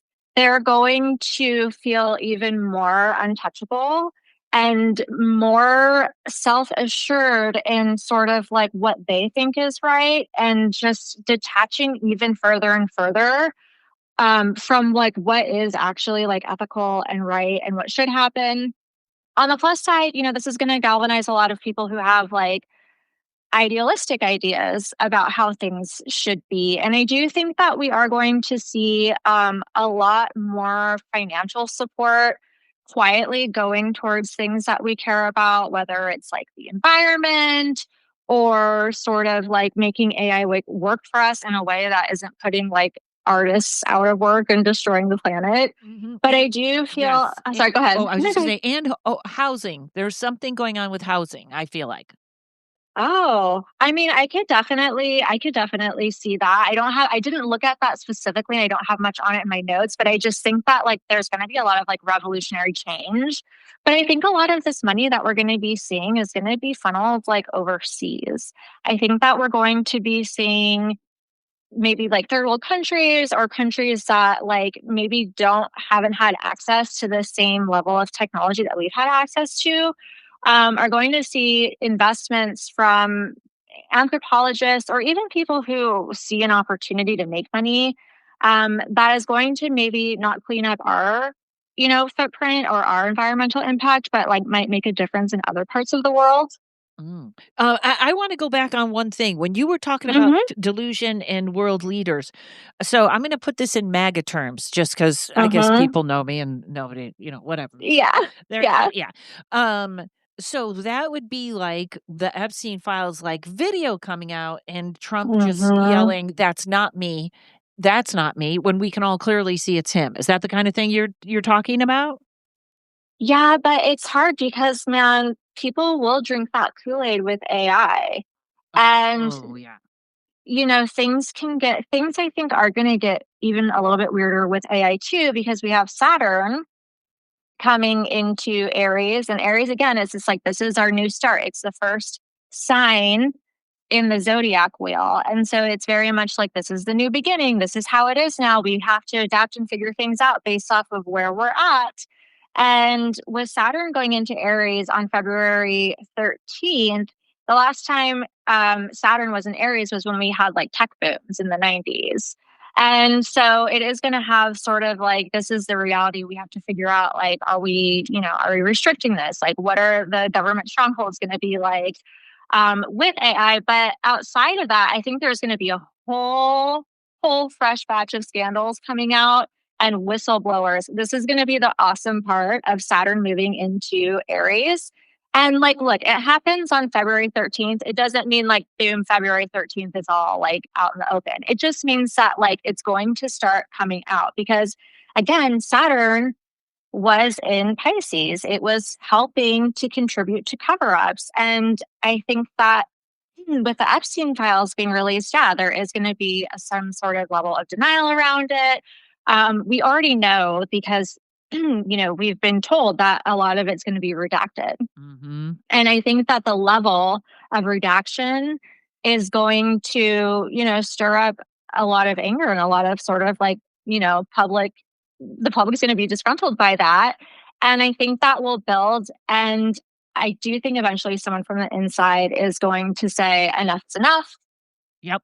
This is what I saw. Somebody else has that though. I asked my friend that worked in Washington, and she was like, "No, that's not like there's one copy. There are copies in other places, and other people have them. So if someone decides to release Mhm. the whole thing, it could be released." Yep. Well, when shit's really going to hit the fan for Trump, or is going to start hitting the fan, is in July 26th, the nodes of fate switch signs. And the North Node rules sort of like where we're going, and the South Node rules our past and lessons that we should have learned. So the South Node is going into Leo, which is Trump's sign, and it's going into his 12th house, which again rules secrecy. So like all these little secrets, um, all these little cover-ups are going to start unraveling. It's the house of self undoing, and he's going to be his own worst enemy. Like, he's not even going to need any help with this one. And interestingly enough, with the North Node going into Aquarius, it hits his 6th house, which is the house of health. And that's his rising sign, right? Because I'm Leo with Gemini rising, and he's Gemini with Leo rising. He's my opposite. I have him as a Leo with a Leo rising. Oh. But I just pulled it. I have an astrology, we can look it up really quick. I have an astrology app, that, like, had all these celebrities, like, preloaded into it. Okay. I'm just gonna, like, do a double check. Yeah, I have him as a Leo rising, but a Gemini sun. I wonder why. Yes, because I wonder why this chart. No, you know what? No, sorry, this chart is right. I just was looking at the wrong part of the circle. But either way, he's a Leo rising, not a Leo sun. So you're right. Thank you for correcting me. And I'm listening because I'm the Leo sun. So yeah. And so, like, the sun will be in Leo, and that's where my, like, if you saw the chart I was looking at right now, you'd be like, "Well, there's so many things to look at." But it is going into his rising sign, so it is going to be like this dismantling of sort of like his public persona, and or an eroding of sort of like what he puts out there, and people are going to sort of like when I say that, like, he's going to do it to himself, it's just sort of like people are going to start connecting the dots of everything that he says that is contradictory to each other. And I mean, like, why aren't people more pissed that for months they were straight up saying there's no Epstein files, and now he's like, yeah, like, we got to release the files. So yeah, and then they don't. We're right, and so we're going to see a continuation of that sort of thing, where his health is going to be impacted. I have a feeling that there may be something with blood clots, possibly like blood clots in his right leg. And so I do think that the political environment is going to have a huge impact on his health. And I also think that he's going to sort of like start to pull away a little bit and kind of try to slip under the radar. But it's not going to be easy. Yeah, it's not going to be easy for him to do, because he can't do it. And also, like, there are still people who are going to cover for him, but he's going to lose a lot of friends. This is not, people are going to reach a point where they have to sort of decipher, like, if their ego is really gaining what they thought it was gaining by being in his camp, by being close to it. All of the people that he filled his cabinet with got those jobs because they kissed his ass. So many people that work for him are wholly unqualified for their jobs. And as they start to see the ship go down, I think the infighting is going to get worse. The blame shifting is going to get worse. And so they're going to realize, like, we're all like we've all been loyal to someone who will turn on us in a second. Yes. And that's coming up a lot about them turning on the mega internal civil war, which it has started kind of.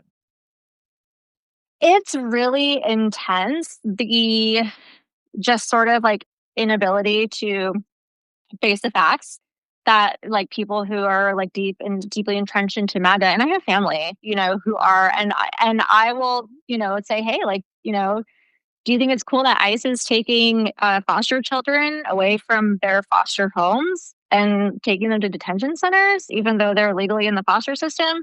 That's not happening. Well, here's a video of it's happening. Oh, I didn't know that was happening. Yeah. Or there's a, well, I don't agree with that. Yeah. But I don't think you would be surprised at all if I told you that a lot of the times when I point out some of the horrific things that are happening, MAGA people are like, well, I didn't know that. Everyone, there is my favorite podcast right now is called The Necessary Conversation. And it's two liberal kids that talk to their two MAGA parents that only watch Newsmasks. And it's so entertaining. And you love all of them. You're like, that's nice that it's at least like, it doesn't get too nasty. But no, I think, like, even, sorry, go ahead. No, I'm all done. You're good. You keep going. Yeah.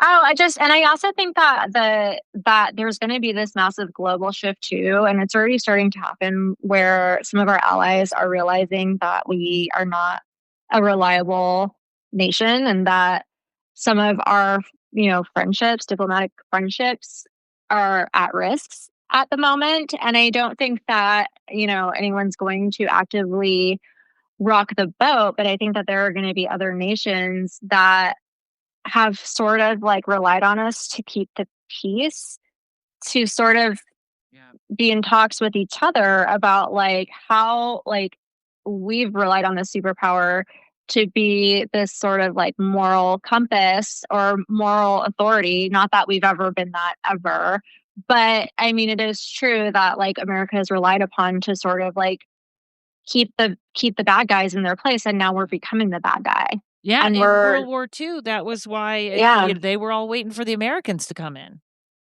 Mhm. Yeah.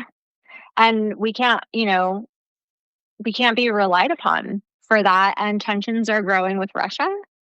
And so I just think that Europe might be shitting their pants a little bit. I mean, I'm shitting my pants. I live here, but I think Europe is shitting their pants in a different way. Yeah, they're So it's talking to just yeah. Ukraine because they know. They know. Like, if Mhm. he makes it Mhm. there, if Putin makes it there, there's problems. Well, and Germany, like they're having discussions now about expanding their military, which they consciously whittled down and pared down after World War II, but they're seeing a need to be able to protect themselves, which I just read today and I thought that was interesting. So we're going to see a lot of like domino effects happening, because we are a super nation, we are a superpower, in the sort of smaller countries that. And I said World War II was World War One. World War One. Anyways, just Right. because I my mean, like sister we. will call me and say you had the wrong. Right. You know what? But then we be saving people during World War II as well. Mhm. Now we have to save ourselves. Like we need to save ourselves. We need to help ourselves. But yeah, it's going to be really interesting. The thing I'm most excited about is the whistleblowers. I think that is going to be the thing that like we can look forward to the most. And if you are planning on like, dancing in the street with your tits out when Donald Trump kicks it, I would just say, like, once we get into eclipse season, which will last, like a year and a half, but it starts in July, just like have a little boost tucked away somewhere, just invest in your champagne. Just have it on the side, And you know what? I always want to say this too because I'm gonna leave some of that for my predictions, but also maybe don't do it in the streets because that's what he would do. Well, I don't know, man. I'm gonna be in the streets. I know. I'm in Portland. We're gonna party so hard. I know. You guys have been persecuted, though. You guys have really, and that's how It's I feel like crazy. Fox News just goes at you guys all the. Anyways. Okay. Mhm. All right. Anything else? In terms of predictions, not really. That was sort of what I wanted to go over, what I had with the notes. On a personal level, I have my tarot deck that just got released on Kickstarter. So we're crowdsourcing, and then it will be released next year for people who bought in advance, and then it will go to retail, I think sometime in the summer. Oh, awesome! I didn't know Um, that. So yes, where can people get a part of this Kickstarter or a book a reading or whatever? yeah, so you can search Elvira Tarot Deck. It's a collaboration I did with Elvira, Mistress of the Dark, and the artist Grizz Grimley. And right now you can find it on Kickstarter. If you go on my Instagram at Rainbow Glitter Star, I have a link there. You can book a reading through there. I have my web series that will actually be coming out next year. It's a reboot of my podcast, Witch Doctorate, but it will be a web series, and it's going to be passive deep dive learning into the Tree of Life and how it's used for magic. And yeah, it's going to be fun. Oh, I love it. Renee, thank you so much for stopping by. Thank you so much. And I'll have to get you on Witch Doctorate by the time it releases too, because I would love to talk to you. Yes. Let's do it. Okay. All right. Well, have a good rest of your day. It's so good to talk to you. You too. All right, fabulous Angela Lovell. Still remember, I don't remember what year it was, but first one out of the gate was Betty White was going to Betty go. White. I Literally, know. people turned off the podcast and the news came on, and it was like, oh my God. Oh yeah, I got up on New Year's Day and my phone had blown up, and I didn't. I was like, God, of all things to be right about, like, Well, you're right. really wanted her to live forever. You were probably right about everything. And yeah, what do you see for 2026? Well, okay. I was I was like, show me celebrities, but my guides are very they're we're all very political, so that's what they wanted to talk to me about. I said something weird about AOC last time we talked, and I went because that's the only thing I remember predicting. And I don't think that one came true yet, but there's something about her and her partner that's like really fishy. And I feel like that's Fishy. yeah, I don't care for her. That's also, you say you're going to do something, do it. I'm old fashioned like that. If I vote for somebody, I really want them to do the things they said they were going to do and not just take money and do things that serve the rich elite, whatever. Anyway, yeah, not a fan. I think something is up with her and her fiance, and I think it's like it's still coming. Whatever's gonna like break. I don't know if they're in a weird open relationship. I don't know if one of them is cheating. If it's just they're like staying engaged for show because politicians got to have spouses. I don't know, but I still get fishy energy with her relationship. And then it's like so my guys are like so New York politician. Okay, so Zoran came up. And I am a skeptic because, fool me once, shame on you, Obama. Fool me twice, shame on me, Bernie. But I would love for him to be the real thing. And we don't, to be clear, we don't actually have any socialist politicians in America. That's a Democrat socialist. That's different. It's going to be easier for him to actually do the things he says he's going to do. Still going to be hard. I'm glad that the city is giving him a chance. I saw him. I like him. I never looked at him psychically before, but like obviously, I love everything he said, and he's like such a little dreamboat too. I just think that man is hot. I followed his wife on Instagram. I don't follow anybody, like celebrities. That's the other thing. For all the stereotypes they want to throw out about Middle Eastern men, he married a pistol, and I love it. I love her, and I love that she just posts her art and she doesn't give a fuck. Yep. But they're like a hot couple, and they feel really authentic to me, and I do not care. I don't think I don't believe anybody should be a celebrity for starters, but like politicians are not celebrities. Don't worship them. That is so stupid. Go find your deity that's going to actually give you stuff, I'm going to throw this in really, really fast. I have to watch my battery. Folks, if this one gets cut off, there's one right after that'll finish. So there was this lady that did the greatest thing on coherence, and she was saying how Mondani has a very coherent energy, and Donald Trump has that fragmented, incoherent energy, which is why he was so drawn to Mondani. Oh my God. Like it's like talking about, I'm not here to fight you. I'm not here to, I'm just here and I'm me. Yeah. And that was a very interesting TikTok. And that gives me faith too, because the way Mamdani handles himself and things, he's so he's not a pro wrestler. Everybody's a fucking Cory Booker is a pro wrestler. Yep. These people are all screaming into a microphone. They're not effective. But Mamdani is. And when I was looking at him, they showed me something I loved. And at first I was like, what the fuck? Wolf in sheep's clothing. And we need a wolf. Like, that's what we need. And he's assimilating. He can go into the White House. He can be, and it's funny because, there are a lot of people who are like, sheeple, and blah, blah, whatever. He is wolfing it up. He knows how to stand out. He knows how to get what he wants. I really think this man's going to be effective.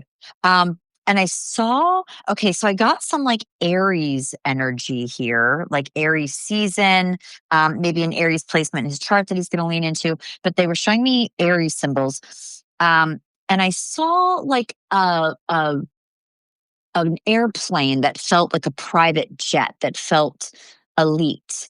And there's some little possibly sneaky secret, maybe it'll be revealed later, meeting he might be having with someone. It could be more Trump stuff. I think the fact that he has power of persuasion over the president, who is like not getting anything right, fucking it all up. I think he feels morally obligated to tap more into that too. But I see him taking little sneaky meetings, potentially, like, I don't know, he goes to the airport, somebody lands at JFK, he sneaks on over and gets on their plane. It's not an Epstein plane. It's like it's different. It's good. It's greater good. It's going to serve us.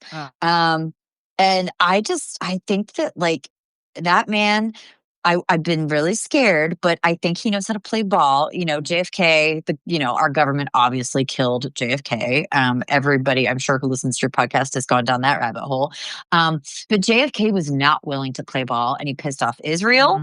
And we still don't know, like, was it Israel? Was it because of Cuba? Like, was it because he was going to give him health care? Was it the whole mixed bag of everything that he wasn't going to play ball. He was going to, he had like that Kennedy, I do what I want vibe, which I love, and I really wish he hadn't had his brains blown out everywhere.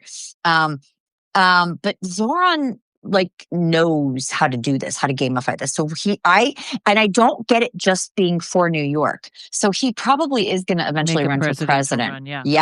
Yep. And I think it's going to be like real shooting star energy, like straight to the top. He's not a dumbass. He's not Anthony Weiner showing his dick to everybody. Like, he feels very much in love with his wife, feels like real straight shooter, salt of the earth, like has that cuddly look. Like, he's going to appeal to the masses. Well, also, I'll just throw this in real quick because I don't want to interrupt your. Yeah. We're already at 7 minutes. Jeez Louise. So, in case you haven't noticed, the Epstein files, all white people. Yeah. Yep. And I think when that crashes, that is going to open up either for someone to do very good or the next, bad. But that crashing could also be the opening he would need, and people will be done with scandals and blah, blah, blah. So, yeah. There. Yep. Oh yeah. Epstein stuff. When I've looked at that, they show me, like, it's really weird. They show me the American flag in Braille. So it's like people are staying blind, almost like willfully blind or something. Like, the writing's on the wall. The politicians, anybody, pretty much like 99.9% of these motherfuckers are perverts. Okay, like, that's just 101. And I'm not on either side. I hate them all. The fact that, like, people are still squabbling about presidents is just beyond, when they're all obviously pedophile perverts. But there are people, and I always get this, plenty of people have seen what's in, because I don't know if your listeners know this, there is actually no Epstein list. That was a buzzword, a buzz phrase that Fox News started to use. It's a hard drive. There's a hard drive. There are flight logs. There's no list. But everybody kept throwing that around. But I always feel a ton of eyeballs. Enough people have seen the videos that Trump doesn't want you to see, that Clinton doesn't want you to see. That, I mean, it's across the board. It's purple, it's red, it's blue, it's purple. The molesting children, raping children, and this is a sick pedophile power trip.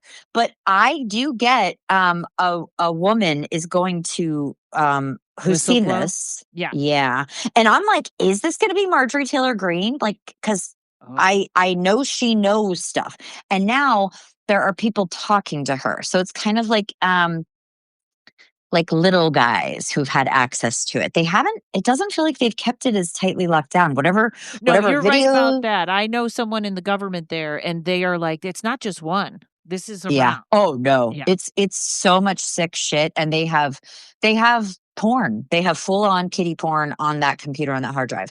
And I do get a woman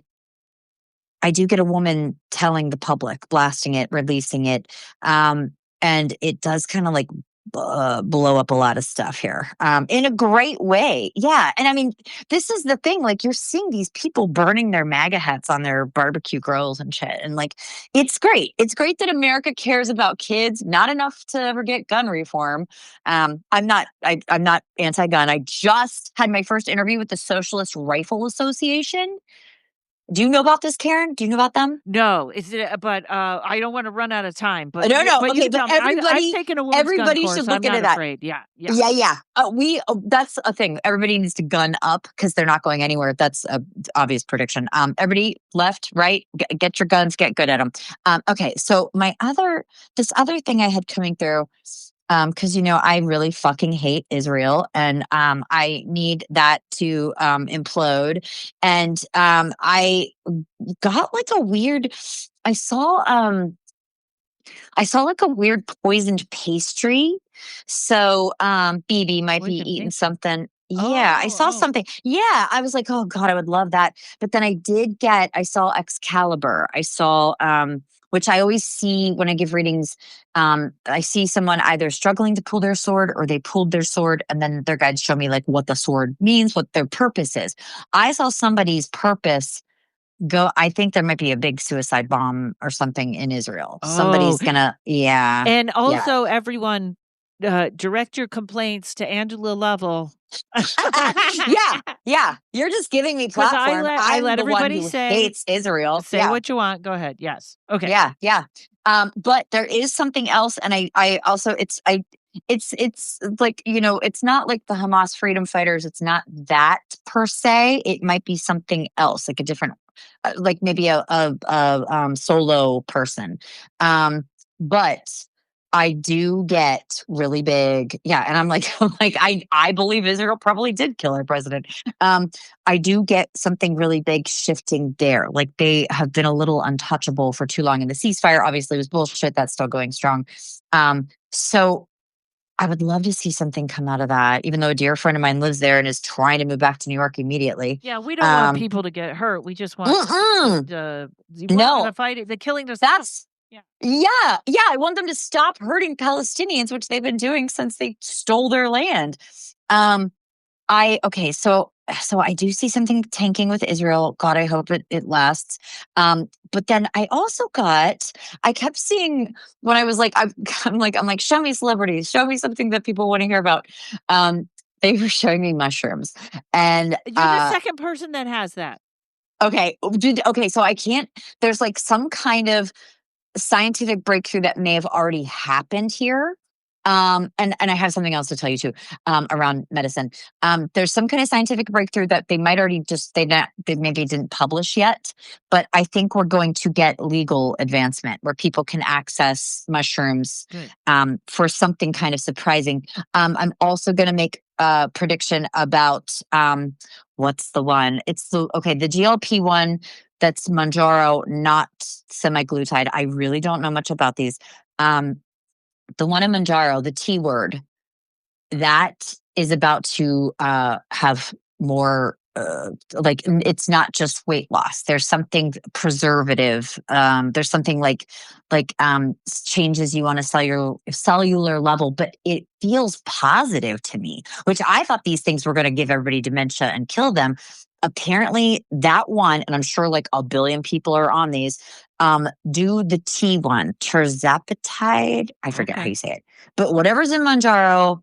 It's so funny because I was getting like old, it felt like COVID vax. Like, it felt like feeling out which one would give me brain clots versus which one wouldn't. But this has something, like, it does something else. It's not just, I feel like a lot of people are about to get on it. Okay. And it's going to be regulated, or it's going to be like more tested. It's going to get like more, a lot more attention. Okay. And folks, there was a little jump there because I had to pause it for a second. Go ahead, keep going. Okay. So I feel like there might be something weird about the other GLP-1 or ones. I don't even know. There's more of that coming to light. I really, when I was hearing about all that shit, I was like, this can't be okay. This can't be good. And then when I was looking, a thing came through, and the one is actually really good for us, especially as Americans who, don't have a lot of like clean water, clean food. Everything is modified. Like, there is something here. It's almost like anti-aging. Like, it feels like it lengthens your lifespan. Okay. Yeah, but like multivitamin energy. Very interesting. And the shrooms thing I was feeling, I feel like they've already made some discovery around both of these things that I'm saying, but they're not telling us yet. Okay. But the shrooms thing, it feels like, I mean, I've tried to do shrooms. Like, I freak out and write suicide notes. Okay. Like, that they're not for me. Maybe I was in the wrong place to do it at the time. But I haven't found like the shrooms that work for me. I either end up like rolling around laughing for hours, or which is also not great. But I haven't found. But it feels like whatever I'm feeling for shrooms, for this GLP-1, there's almost a universal way now to use them to help people. And I'm hoping that these things are both in America. I always try to like look for us.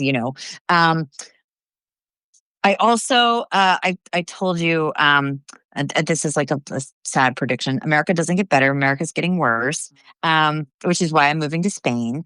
And I feel like there is not a mass exodus, but for anybody who is also trying to like find an eject button, you don't want to put it off.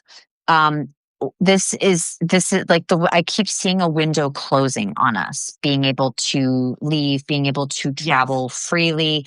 I mean, the sanctions that America has imposed on other countries like Cuba, I don't know, a lot of people don't know that Cubans aren't even allowed to leave their country. They're not even allowed to travel from their island.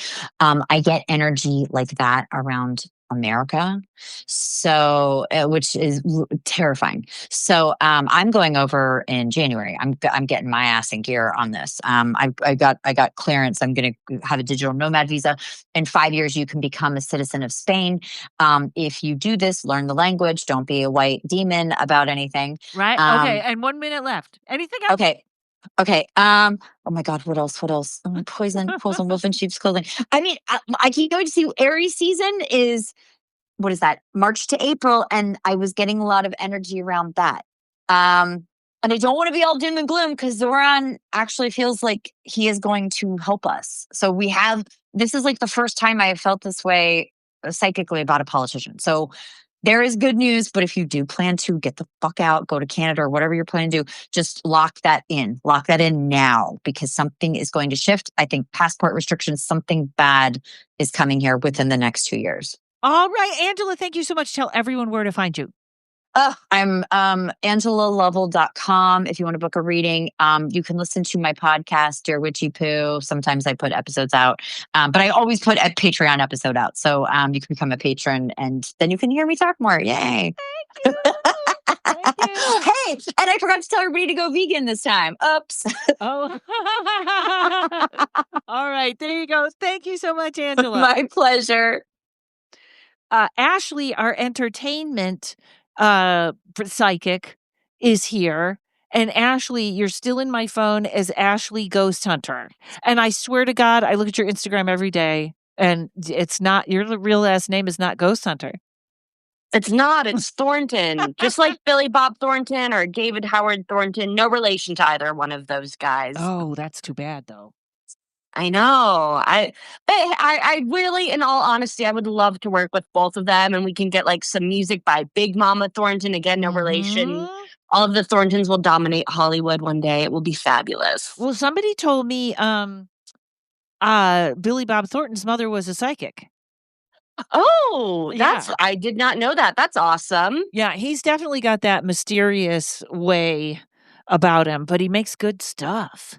He does. He really does. Yes. All right. I'm ready. All right, hit me. Go. What do you got in the entertainment for 2026? So we are recording this on December 5th. So at the time of this recording, happy 100 days till the Oscars. Who's counting? Me. So for the Oscars, I would actually just like almost for everything, I was getting the Six of Swords. So it's going to be smooth sailing. No one's going to streak across the stage during the Best Picture presentation. Yes, that really happened in the 70s. You guys can look it up on YouTube. So yeah, no one's going to get slapped or anything like that. But I'm just getting, so for Best Picture and Best Director, I'm getting Paul Thomas Anderson for One Battle After the Other, or After Another, sorry. Oh, and then just full disclosure for those listening that don't know, I do work at Warner Brothers, so I'm not just, I mean, I'm rooting for us, but like, I swear, even if I didn't work there, like this, that's what I'm getting. So congrats to Paul Thomas Anderson. And then along those lines, I'm actually getting Leonardo DiCaprio for Best Actor for One Battle After Another. Okay, I don't see movies. I'm all about the series. What was that about? Okay, so if you're listening, spoilers. Basically, Leonardo DiCaprio plays a far left advocate, like, bombings and stuff. And Sean Penn plays the far right. And I mean, he's just a flat out racist, the character. And basically, Sean's chasing after Leo, trying to kill him. It's one big Got it. chase. Okay, it was that good though. If I watch a movie, I should watch that. So my favorite movie of the year personally was Eddington by Ari Aster. Okay. And then also just some of my more personal favorites. I really liked Companion and Weapons and Sinners. So like Weapons and Sinners were great. Horror movies did it this year. They went that step deeper, and I was like, they're making good horror movies. So speaking of jumping a little bit ahead, so I did get Sinners for Best Original Screenplay. But then going back to the acting, I wrote these down in a certain order. I just want to make sure I get them all. So I got Jessie Buckley for Best Leading Actress for Hamnet, which I have not seen yet, but I'll see probably within the next couple of weeks. But I was getting with her, I was getting that at least one of the other nominees, I don't know who, they're going to be like pissed that they didn't get it. I was picking up on someone else's energy. And then I was getting Stellan Skarsgård for Best Supporting Actor for Sentimental Value. And I was getting Ariana Grande for Best Supporting Actress for Wicked, or For Good. Okay. And then for the Best Adapted Screenplay, I was getting Chloe Zhao for Hamnet. And then Best Costumes, I've got Paul Tazewell for Wicked for Good. So congrats to him. I'm getting consecutive Oscars for him. Best Sound, I'm getting F1. And then Best International Feature, I didn't get something specific. All I got was from a country that's never won it before. Oh. So when the announcements come out, I'm going to research the country, like, has that country won it before? So got it. That's what I got for the Oscars. And then just other entertainment stuff. I think I'm a Disney adult, and I'm not ashamed. So I was, by the way, December 5th, the day we're recording this, happy birthday to Walt Disney. So Bob Iger is set to retire next year, 2026. So I was asking who is the new Disney CEO, and if you read the trades, the names that are rumored are Josh D'Amaro and Dana Walden. And when I was pulling tarot cards on this, I'm getting that they're going to do something like they'll both be CEOs, like a co-CEO thing. Oh, that sounds all right. Yeah. And then this next one, okay, so today is December 5th, as I've already mentioned. I did my readings December 4th, last night. I pulled cards, wrote this all down, and then today, well, my prediction came true today. Okay. But I know this won't come out till around New Year's Eve, so I know the skeptics will be like, "Oh, she already knew." No. I did this December 4th. Okay. So a way to reframe this is right now our predictions are at 100% accuracy. Yay! So, because I wrote this all down, but now a lot of it, because I just have, the Warner Brothers, Paramount. I was always getting a no on that because I've been, as I said, I'm an employee, so I've kind of just every couple months been checking in. But yeah, my prediction, I swear you guys, I got this last night that it would do a deal with Netflix, and so that was announced today. So, Yes, yes, yes. um, but then just really quickly before our call here, I did ask, but will our government approve this acquisition? And I'm getting a yes. Um, and then just kind of along those lines, I just the particulars or everything. Like my tarot cards are like, we can't really give you any particulars because it's too much back and forth right now. But I swear, you guys, yesterday I had the Netflix. I swear I had it. We believe you. We believe you. You wouldn't make that up. Thank you. And then just a couple small things. I'm getting Taylor Swift announces she's pregnant at her wedding. Oh. So pregnancy or not, congrats on the wedding, girl. And then my favorite show, Survivor 50. This 50th season will be coming next year. I'm getting that Rizzo is the winner. And then I'm also getting that Kim Kardashian will pass the bar on her next try. And then this isn't really, or I don't know, maybe the government is entertaining to some people. We have some political stuff in there.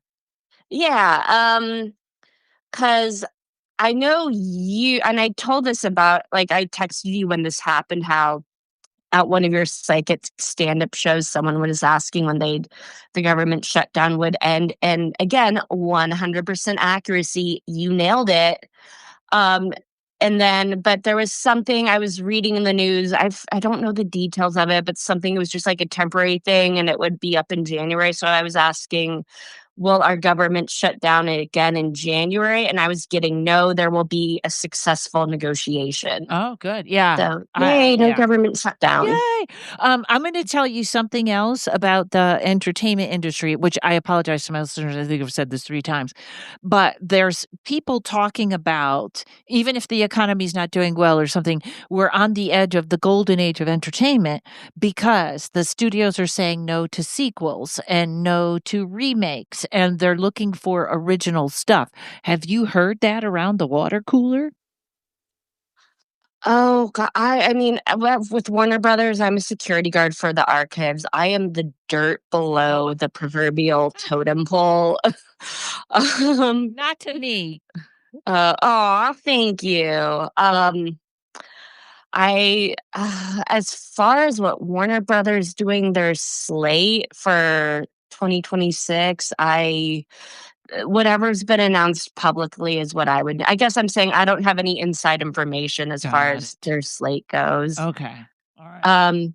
And then in honor of a friend of mine who likes the stock market, I was getting my question I asked was, what are some companies the listeners of Paranormal Karen can, invest in the stock market? I got, again, the Six of Swords was coming up so much for me. I was getting invest in the funeral companies. Oh, I think you're right. And bingo. which, if you think about, I'm not getting, if you invest a little, you'll be a millionaire overnight, but I'm just thinking it will be a consistent, small, little, extra little bit of money. There's the And I was boomers like, that are going out. That's a really good one, Ashley. oh God, I didn't even think of that. I was just thinking, hey, it's a service people utilize every day. Yeah, it's not a bad idea. All right. But Okay. you're right with that generation. And I hate to even add this in, but they say there are so many people with cancer right now, they're running out of chemo.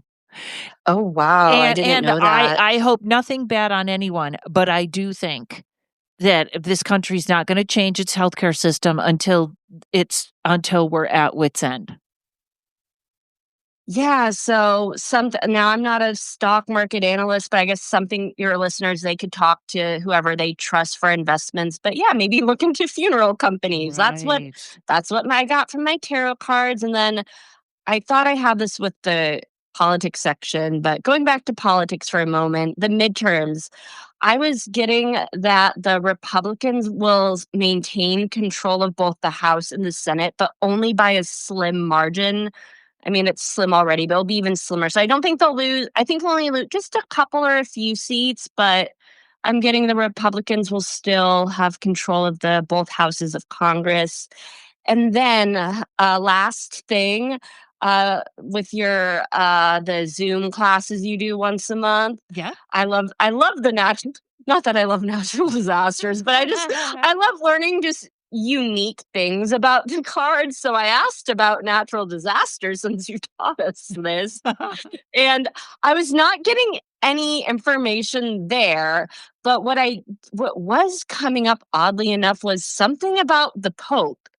And by the way, I'm from Chicago originally. This Pope is from Chicago, so I'm not Catholic, but I love him automatically because he's from Chicago. But but I was getting that there will be a call for the Pope to resign because someone else wants to be Pope, but I don't think he'll resign. I think he'll take more of a step back when it comes to the public duties, but not like nothing disgraceful. Like, 'cause, I know the Catholic Church, there was with the minors, nothing like that. I'm just getting more like, you said this 10 years ago sort of thing. And then he'll be like, yes, I did. Yeah, because that guy's not taking any crap. I Yeah. like this Pope. Yeah, I got nothing disgraceful, but out of respect, he'll step back. And Oh, I was getting that he will hold his position until he passes away. He's not resigning. But yeah, I'll get whatever this thing is, not something major, but he'll be like, yes, I did say that. This is why I said that. This is why I still feel this way. This is yeah. how it connects to the Bible or Catholicism or whatever. But I feel like someone's going to be like, you should resign. And he'll say no. Good for him. All right, Ashley, tell everyone where to follow you. All right. So I'm on Instagram it's my full name, Ashley Marie Thornton, but Ashley's the British way. So I'm going to spell it out. ASHLEIGHMARIETHORNTON. That's the best way to get a hold of me for readings. I'd love to read for anyone who's listening. And then really quick, I made a short film called Dead Air. It was I great. put it Oh, thank you. I just made the decision this past October to put it on YouTube. It's 13 minutes long. I like to think of it as a lost episode of The Twilight Zone. There's no violence, no gore. It's more that cerebral horror Hitchcockian. So that's on YouTube. And if you just type in Dead Air and then my name, Ashley Marie Thornton, it's there. Awesome. Thank you, Ashley. You're welcome. Are we gonna? Oops. Sorry. Okay. The most fun name to say, Jessica Rotadilli. Rotadilli. Say it for me. It's Rotundi. Rotundi. Did you say Rotatilli? Rotatilli. I always think very Italian. It's like pasta. Rotatilli. It's almost like the Italian version of ratatouille, but How are you, my dear? I'm good. How are you? How's life? Life is good and a little crazy. Yes, very crazy. I can't even tell you how crazy. Between trips to Home Depot and then Oh, I did that when I was in LA. Oh, it's I got to get a bucket. Yes. Who knew a bucket was like a complicated thing to find? They had one at the grocery store. There's a lot of different types of buckets. There is. And you could get a collapsible one too, which I have from Amazon if you don't have a lot of space. Well, I need a big one. I got a secret there sell these very little apartment washing machines that don't hook up. Like they just secret. I didn't. Do you have to hide it? I don't know, but it's literally plugs in one outlet and then you dump a bucket of water in and it washes your shit and then it it has a drain pipe and it drains it. That sounds like a magical I would say dishwasher, but it's a washer machine, right? Yes. Well, if with hot yoga every day, like there's a ridiculous. Oh yeah. You do it every day. You're so good. I do, and I'm getting my old body back, and my knees are working again, and I'm so happy. That's so great. Yes. I have to go to the sauna more because that's my speed of hot yoga. Yes, that's good enough. Yeah. All right, darling, what do you got for Cool. us? Sorry, I missed you for a second. Were you just Oh, I saying was just saying, say my predictions? yes. What are your predictions, my friend?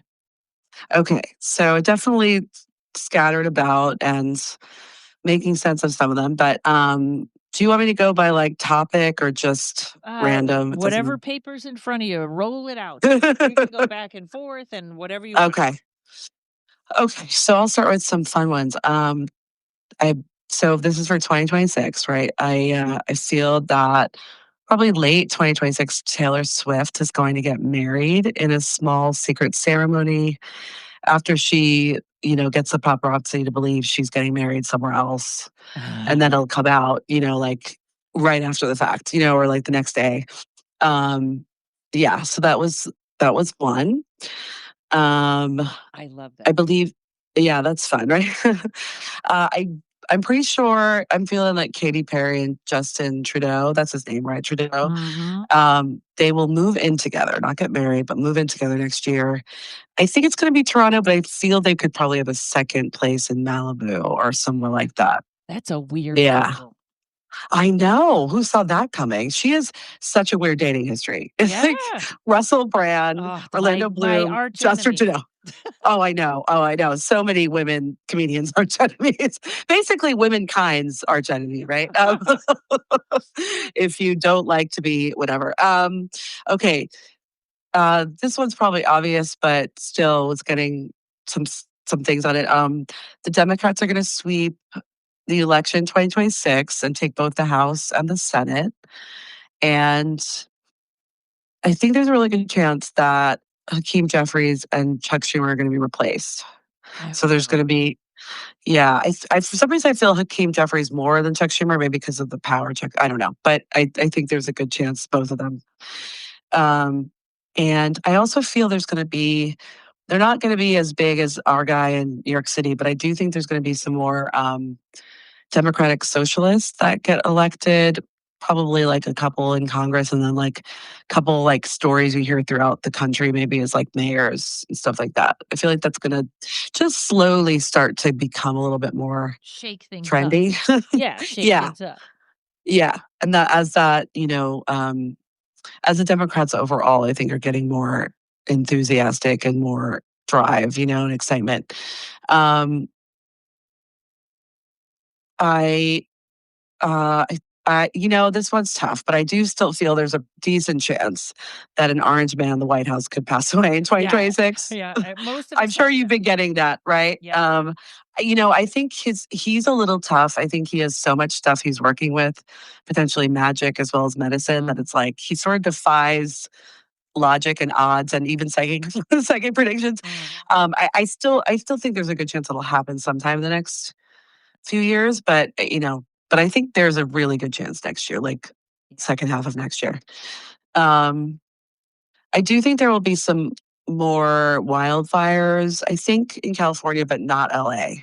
I hope. I mean, there might be like a small one, but I think there could be like a bigger one in other parts of California, bigger ones in other parts of California. I think there's going to be another couple at least of like these animals that like really cool scientists bring back from extinction. I don't know if that's cool or weird, but yeah, I think there's going to be more of that. I feel like overall, there's going to be a lot of like technical advances that are sometimes a little hard to totally predict. It's like I feel there's a lot of things coming, and it's some of them are hard to say, but I just feel it psychically.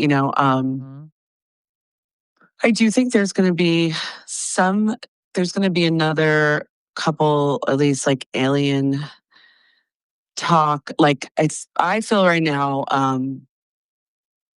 it'll probably come out after the fact, but there'll be some sort of communication with aliens and probably like some sort of sight of something that, appears to be, we don't call them UFOs anymore, right? What do we call them?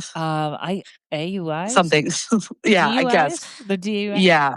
Driving Something under. where it's going to just look, it's not going to be something that looks like anything from this Earth, from our planet. You're right on track with everybody, just so you know. Oh, okay. And I also feel that there is a good chance, if not the next year, I think it'll happen soon after that, that there's going to be some sort of occurrence in like environment improvement that's going to be linked eventually to aliens. Like yeah, I mean, maybe this is wishful thinking, but I was getting this pretty strongly, like like a snow cap getting bigger or something. It's hard to say something like that. That's like mysterious and eventually gets linked to advanced species trying to help our little dumb species on this planet. um, China is going to start unveiling a variety of different technical inventions. Including things that they've gotten to help the environment and definitely some different AI stuff. I feel like AI in general is going to keep sort of like exploding. Um, I I think there's a chance. I feel like this will probably be like next couple of years, but there could be a chance of like AI regulations happening because I do feel like there's going to be a number of like deep fakes that are going to start messing with society. I couldn't agree more. I'm agreeing with everything. Everything. Oh yeah, yeah. Have other people said anything like that? Yep. You're right on track. Yeah. Yeah, this is Jessica's first time doing this one. My show, Yes, right? I You am. didn't do the show last year, right? No. And I don't want people to think I'm like, this is the first time I've ever done psychic stuff. But I mostly do personal psychic readings and I've been trying to do more collective. And it's a whole different energy to do collective. It's completely different. Yeah, because I connect very strongly with people. So it's sort of like my guide's like, what are we, this is a whole new thing. You know what I mean? Like, what are we doing here? It's like kind of learning a new language of sorts, But I get a lot of hints of things that I have to kind of like investigate psychically kind of.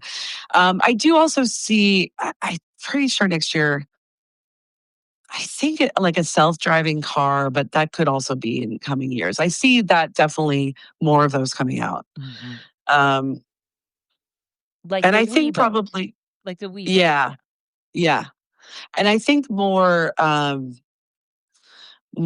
hybrids, or maybe not hybrids, electric cars that aren't dumb idiot faces cars, not Elon Musk, I Right. think there's Everybody gonna be here's at got a least. Tesla that's not that ugly one. Oh yeah. What's that? Like a new one? Yeah, I was shocked that every car was a Tesla, but not the it looks the one that looks like a regular car, not the one that looks like Right. a war vehicle. Right.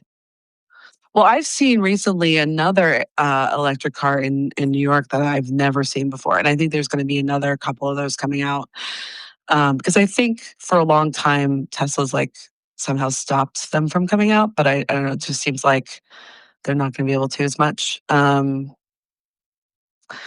Yeah, I mean those are the main things. I definitely got the hint of a lot of other things, but those are the main things I would say. I love that. Yeah, I hope so. Let's see what happens.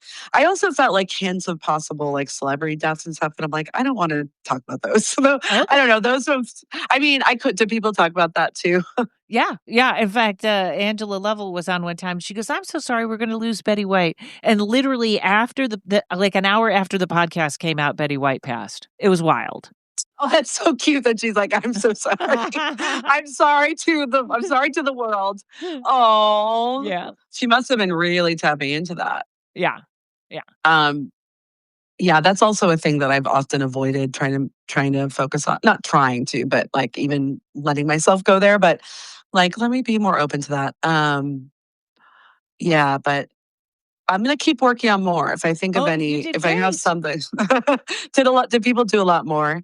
Some did less. Some were here for a minute. Yeah. Some you did great, Jessica. Tell everyone where they can see your comedy, your hysterical comedy videos and you. And me. Yes, you can see, you can go to Instagram and TikTok at really Jessie Roro, JESSIERORO. I have my show Vision Board Comedy that I'm going to be bringing back in 2026, and you can find that on Instagram and Facebook. And my movie on Amazon that is a little woo, but a little comedy, a little dramedy, will help people go through all their problems and pains, but in a funny way. I have lots of crystals and sequins in the movie. And that's on Amazon, and it's called Unpacking. And you can also find me for readings and just, talk if you want to chat about life on psychicjessie.com. You can contact me through there. Oh, thank you. I love doing them. They're so fun. I've had many cool, famous people or somewhat famous people get readings with me too. Yeah. As well as Karen, who's famous, basically. No, I'm not. Who I hope everybody your list of loves. famous is way famouser than me, because otherwise this is a sad list. You're on that list though, just so you know, because I think you're famous. Well, there you go. And I know you have many fans. I have lovely people that listen to my podcast. You are correct. All right. Yes. Thank you, Jessica. Oh, That was thank you so much for great. having me. And let's see Always. what happens in 2026. You did it. Thank you. Hey, everybody. Wasn't everyone great? All right, I'm going to repeat. If you can hit that subscribe button just in case I come back or in case I just do another one of these, the predictions episodes seem to be the ones that everybody really enjoys.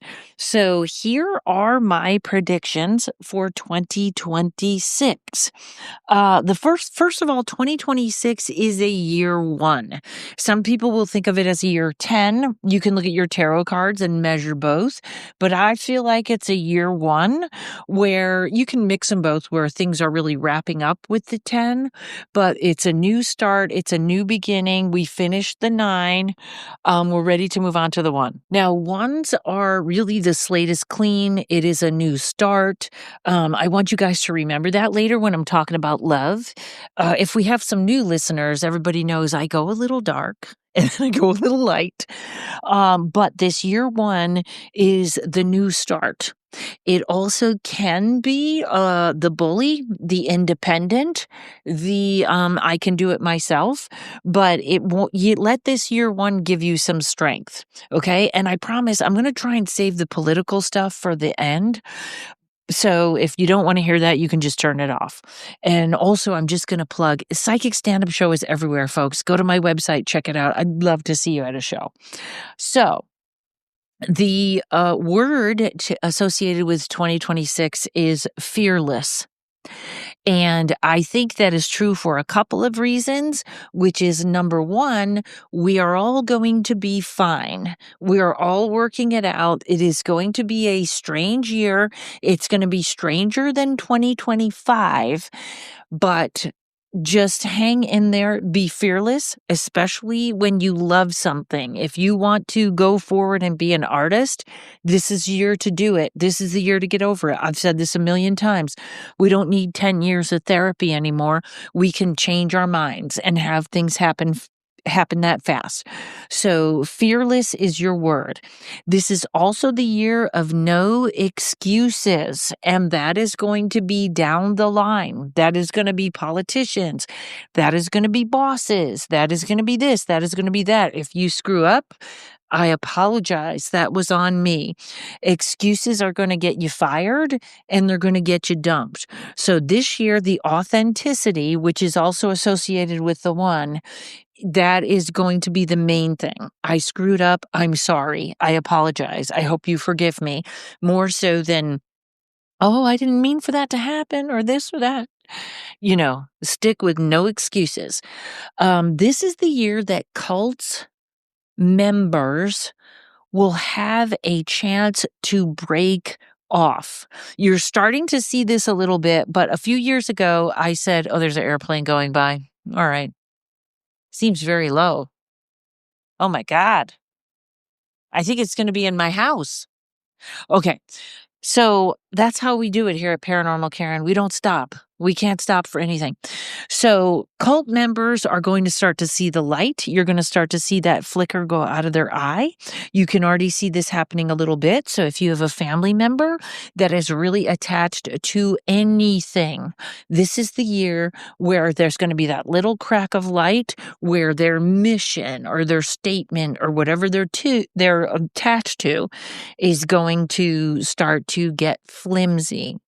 Now, on the other side of that pendulum, this is something I warned about last year, and it has come full force, which is the underground right-wing Christian evangelical, and not just regular Christians, but also just this evangelical sort of border Nazi movement that is just going to get stronger. I think I've been warning about this for the last couple of years. I don't know what that is, but you look now, for some reason, Erica Kirk is the voice of reason or on everything. Something about that movement, that is going to be the cult that does not disperse. And that is, that's not a good, that's going to gain a lot of power. And it's really interesting because you're going to be like, where is that coming from? Who is following this? Who thinks this is okay? It just is. There are going to be more sort of, I kind of want to say, attacks. If you are on TikTok, you want to follow the Stitching Witch. She owned a little tarot shop in Pennsylvania, and she had to go all the way to I think the Supreme Court, because they were trying to arrest her for reading tarot cards. And she's awesome. Just follow her, the Stitching Witch. She fought them all the way. She just did a little spot on CNN. Expect more of that. And if you're listening to this show, I know you're not part of the evangelical movement, but you are probably part of the witchy tarot movement. We might have a rough year. I think 2027 is going to be worse, but expect trolls in your comments or something like that. The beef industry. I know there's been a lot of trouble in the beef industry in that tariffs or whatever. China is now buying its beef from Australia. So the beef farmers lost all that. But I feel like the poor beef industry is going to be like one thing after another. I'm a vegan. I don't wish bad times on anyone. But I feel like if you remember Mad Cow or stuff like that, I feel like we're looking at a lot of problems in the beef industry. It's gonna snow and snow and snow. Every year there's kind of a weather thing that's a big deal. I really feel like this year it's gonna be snow, which of course could bleed over into flooding, but that doesn't seem like the worst part of it. Rochester, New York, like they get snow like you wouldn't believe. And they've had a couple of times where people have died in their houses because they couldn't get out. So this is a snow year and a cold year. And I know that has already started, but some of these that I'm talking about happened in March. So a lot of snow. Be ready for whatever that means. A quick vision was just a part of the Grand Canyon falling off. Not people getting crushed, not anything bad, but sort of like people are watching and a big side of the Grand Canyon seems to fall off. That just kind of flashed in and out. Look for George W. Bush to be in the news. I don't think he's sick, but there's something about him being in the news more than, he hasn't been in the last couple years. The economy. So the economy looks like January looks like it's going to look okay, or it's going to appear okay, or people did a lot of Christmas shopping. Not really. The second quarter looks the worst. So we make it through that second quarter. The third quarter looks stable, and the fourth quarter looks like the time that we make changes or something happens. Now, there is a lot of astrology around, I think it's February 20th. So that could be what I'm looking at right here, where literally if you're a tarot person, the first quarter is the Magician, which means it could be a false, like, look over here, not over here. And the second quarter is the Three of Swords, which means that could be the one where it really feels it. The third quarter is the Knight of Pentacles, which is just stable, just staying, not moving, not better, not worse. And the fourth quarter is the Judgment card, which I hope at that time we are discovering something's wrong or something's going on. I don't know that there's any way we can't do that, because when people start losing their health insurance, or even when I had to pay for car insurance, that'll turn you into a socialist pretty fast. So second quarter looks the worst or the hardest. The economy. Okay. I wanted to do something else first. Wasn't the economy. I'll remember it later. Okay. So I'm going to read you the description of a We're going to get dark now and we're going to get political. So don't let that bother you because like I said, we're all going to be okay. I don't know if you've noticed, but people that are doing what they want or like, I'm going to go down this route or I'm going to quit this job and do this, they are doing very well. That is true. And I believe I would like to see this whole system that we have crumble and start again. I don't really see good on either side of the political parties. I agree more with the Democrats, and I can't watch ICE at all, but I feel like it all has to crumble. We can't build on this terrible foundation. So, that being said, that everybody's going to be okay, I want you to listen to this description of this politician, this particular politician. He was not a skilled politician, and he was very much out of his depth. He was in over his head. He had a lack of drive. He was tired all the time. He was inconsistent and said to be easily manipulated. His legacy is that he was highly controversial and split the country. He said he would bring stability after wars or at the end of wars, or there would be no wars, and that didn't happen. He was facing economic collapse and political polarization. Some argued he was a puppet because he was so easily manipulated. His anti-democratic tendencies were a reflection of his weakness, and he was a dangerous figure to democracy. Okay, that, which sounds like Trump, was actually a guy named Hindenburg who preceded Hitler. Okay, so I don't think the Orange Man is going to make it, but I don't think that's the end of the problems or the idea of fascism or controlling the people. I think Trump is the front man or the distraction. So we need to stay on our toes. Political figures that I'm worried about after Trump is, of course, J.D. Vance. And number 2 is Tucker Carlson. For the evangelical movement that's coming up so much, if you don't know who Nick Fuentes is a podcaster who is enormously popular, who literally calls himself a Nazi. He is a self-proclaimed Nazi. Doesn't like women, doesn't like black people, doesn't like Mexican people. These were the people that are changing their stance or getting ready to fit in. And of course, we know Stephen Miller. So please, I don't think Trump's going to make it, but this is not the end. This is just the end of it being sloppy. What is after that is kind of what we have to fight. That could include Palantir, and that could include AI. I don't have Chat GPT. I don't have it at all. I am an old lady, so some of it is that, but I don't trust it. And another prediction this year is that AI is going to have major screw ups.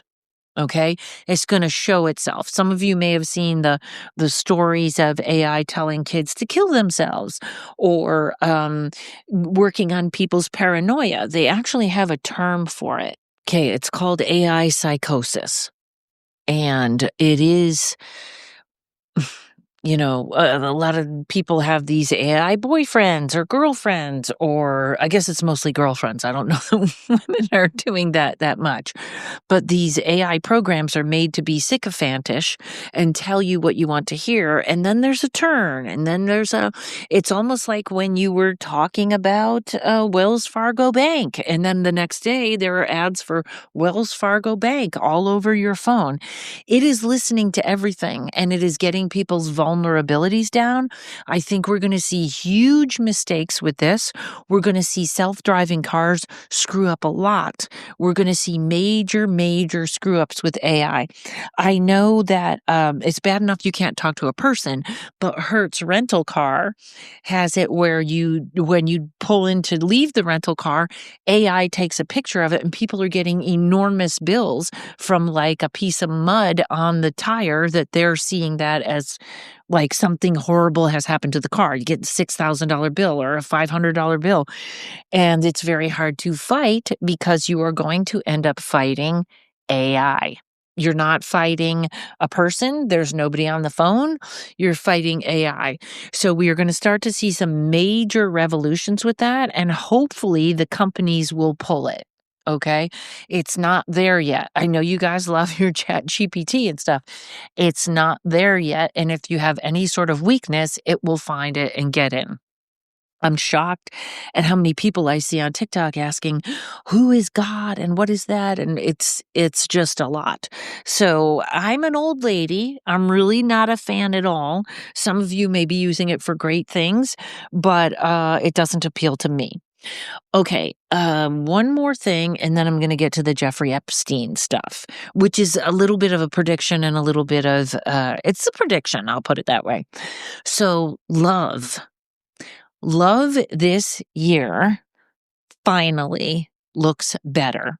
So I feel like so many people were just like, I'm done. I'm not dating. I'm over it. I'm going to be alone. I'm going to live with my friends, that kind of thing. This is the year that kind of breaks through that. So that's why, guys, don't have your AI girlfriend. Go with the real girlfriend that has a little resistance, give you a little punch, a little fight. So we are moving out of this romantic love. This is the person for me. I saw them across the room, and we're moving into being present. Okay. I have to say, in all my readings over the past couple of years, very few people are meeting people. It just has been a dry spell. Humanity has been in this change. This is the year this shifts from the drama into I am present with this person.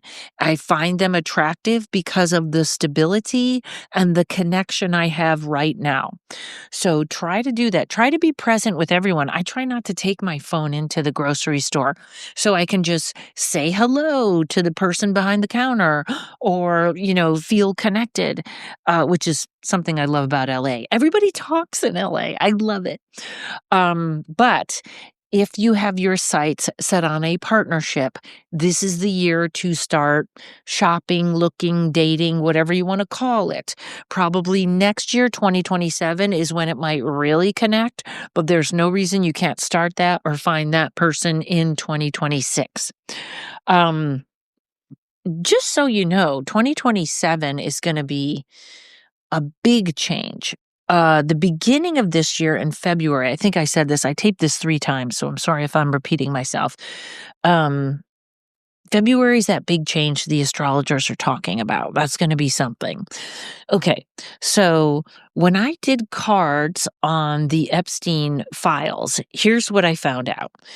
We will see everything in little bits and pieces. We're not going to see it all at once. They're going to give us the redacted, but please know that other people have this. This is not like one copy and then nobody gets it.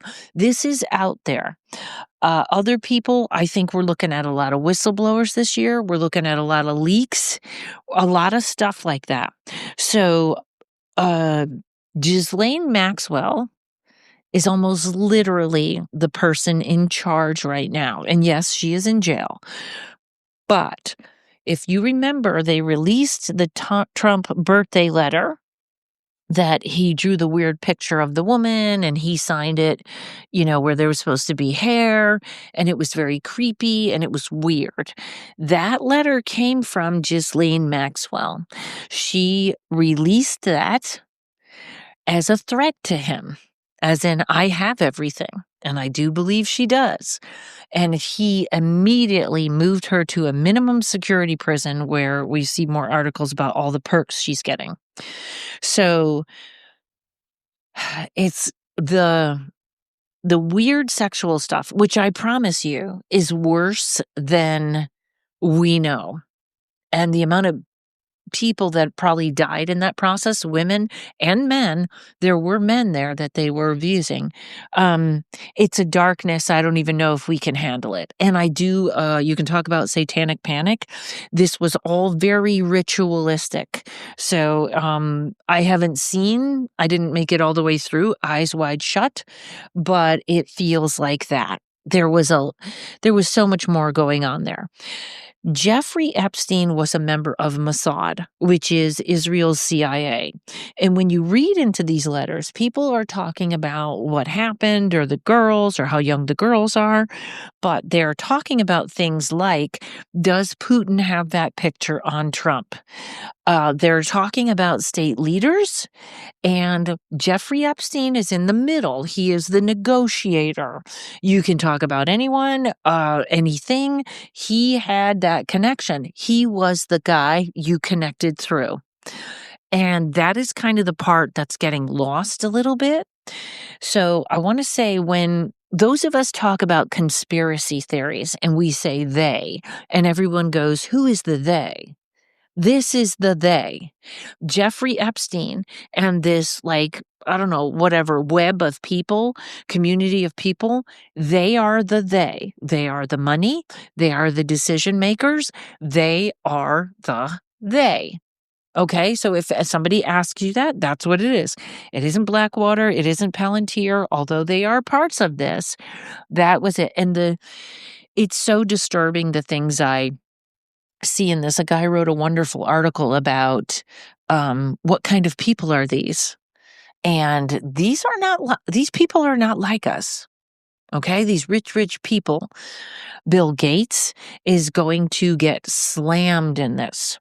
Okay, so Trump has to pardon Ghislaine, or more is coming out. So he's not being squeezed by the files coming out, at least not for a while, but he is being squeezed by Ghislaine Maxwell, which puts him in an awful spot, because if he pardons her like she is going to want, that is going to turn his base against him. That will break the cult. Cult members need a one vision. This is what we're doing. And it was the Epstein files. And Trump thought he was going to run that out, and he's not. So that, I can't tell if that's going to happen before he passes or after, but that's where everything breaks down. All right. That might be it. I talked for 20 minutes. What the hell? All right, everybody. I'm going to repeat this, though. You're going to be okay. You know what to do. Don't worry about being a doomsday prepper. I got a couple of things. I don't have a lot of things. And if you actually know some doomsday preppers, you know, if that's the end of the world, I don't know that I want to stay. If these are the people, I don't know. The most valuable person is going to be a guy with a bunch of dry beans. Don't you think you don't want to be around for that? Anyways, so subscribe to the podcast in case it comes back, or in case I have the energy to come back full, and then you'll get it right in your podcasts. Thank you so much to Mike at Uno Rising Media, who has always been a great producer. Thank you to you listeners. You really made this worth it. And like I said, I almost don't want to let it go because of you guys, but there's so much on the table. Please sign up for my email list at karenrontowski.com or psychicstandup.com. I know I'm coming to a show near you. And yeah, there's a little tear in my eye. Thank you so much, you guys.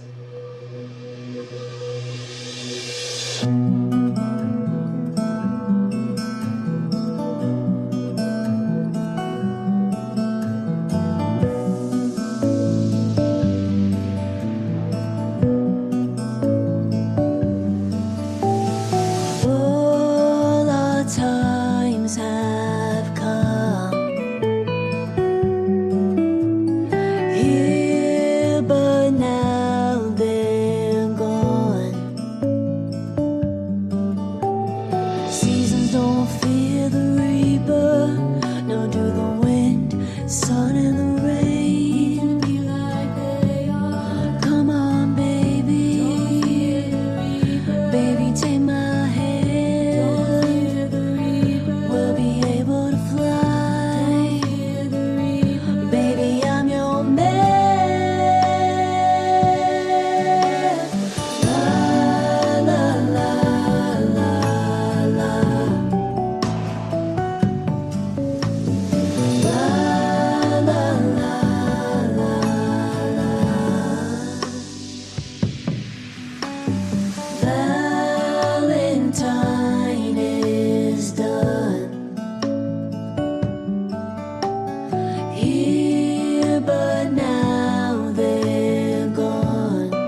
it's clear that she couldn't go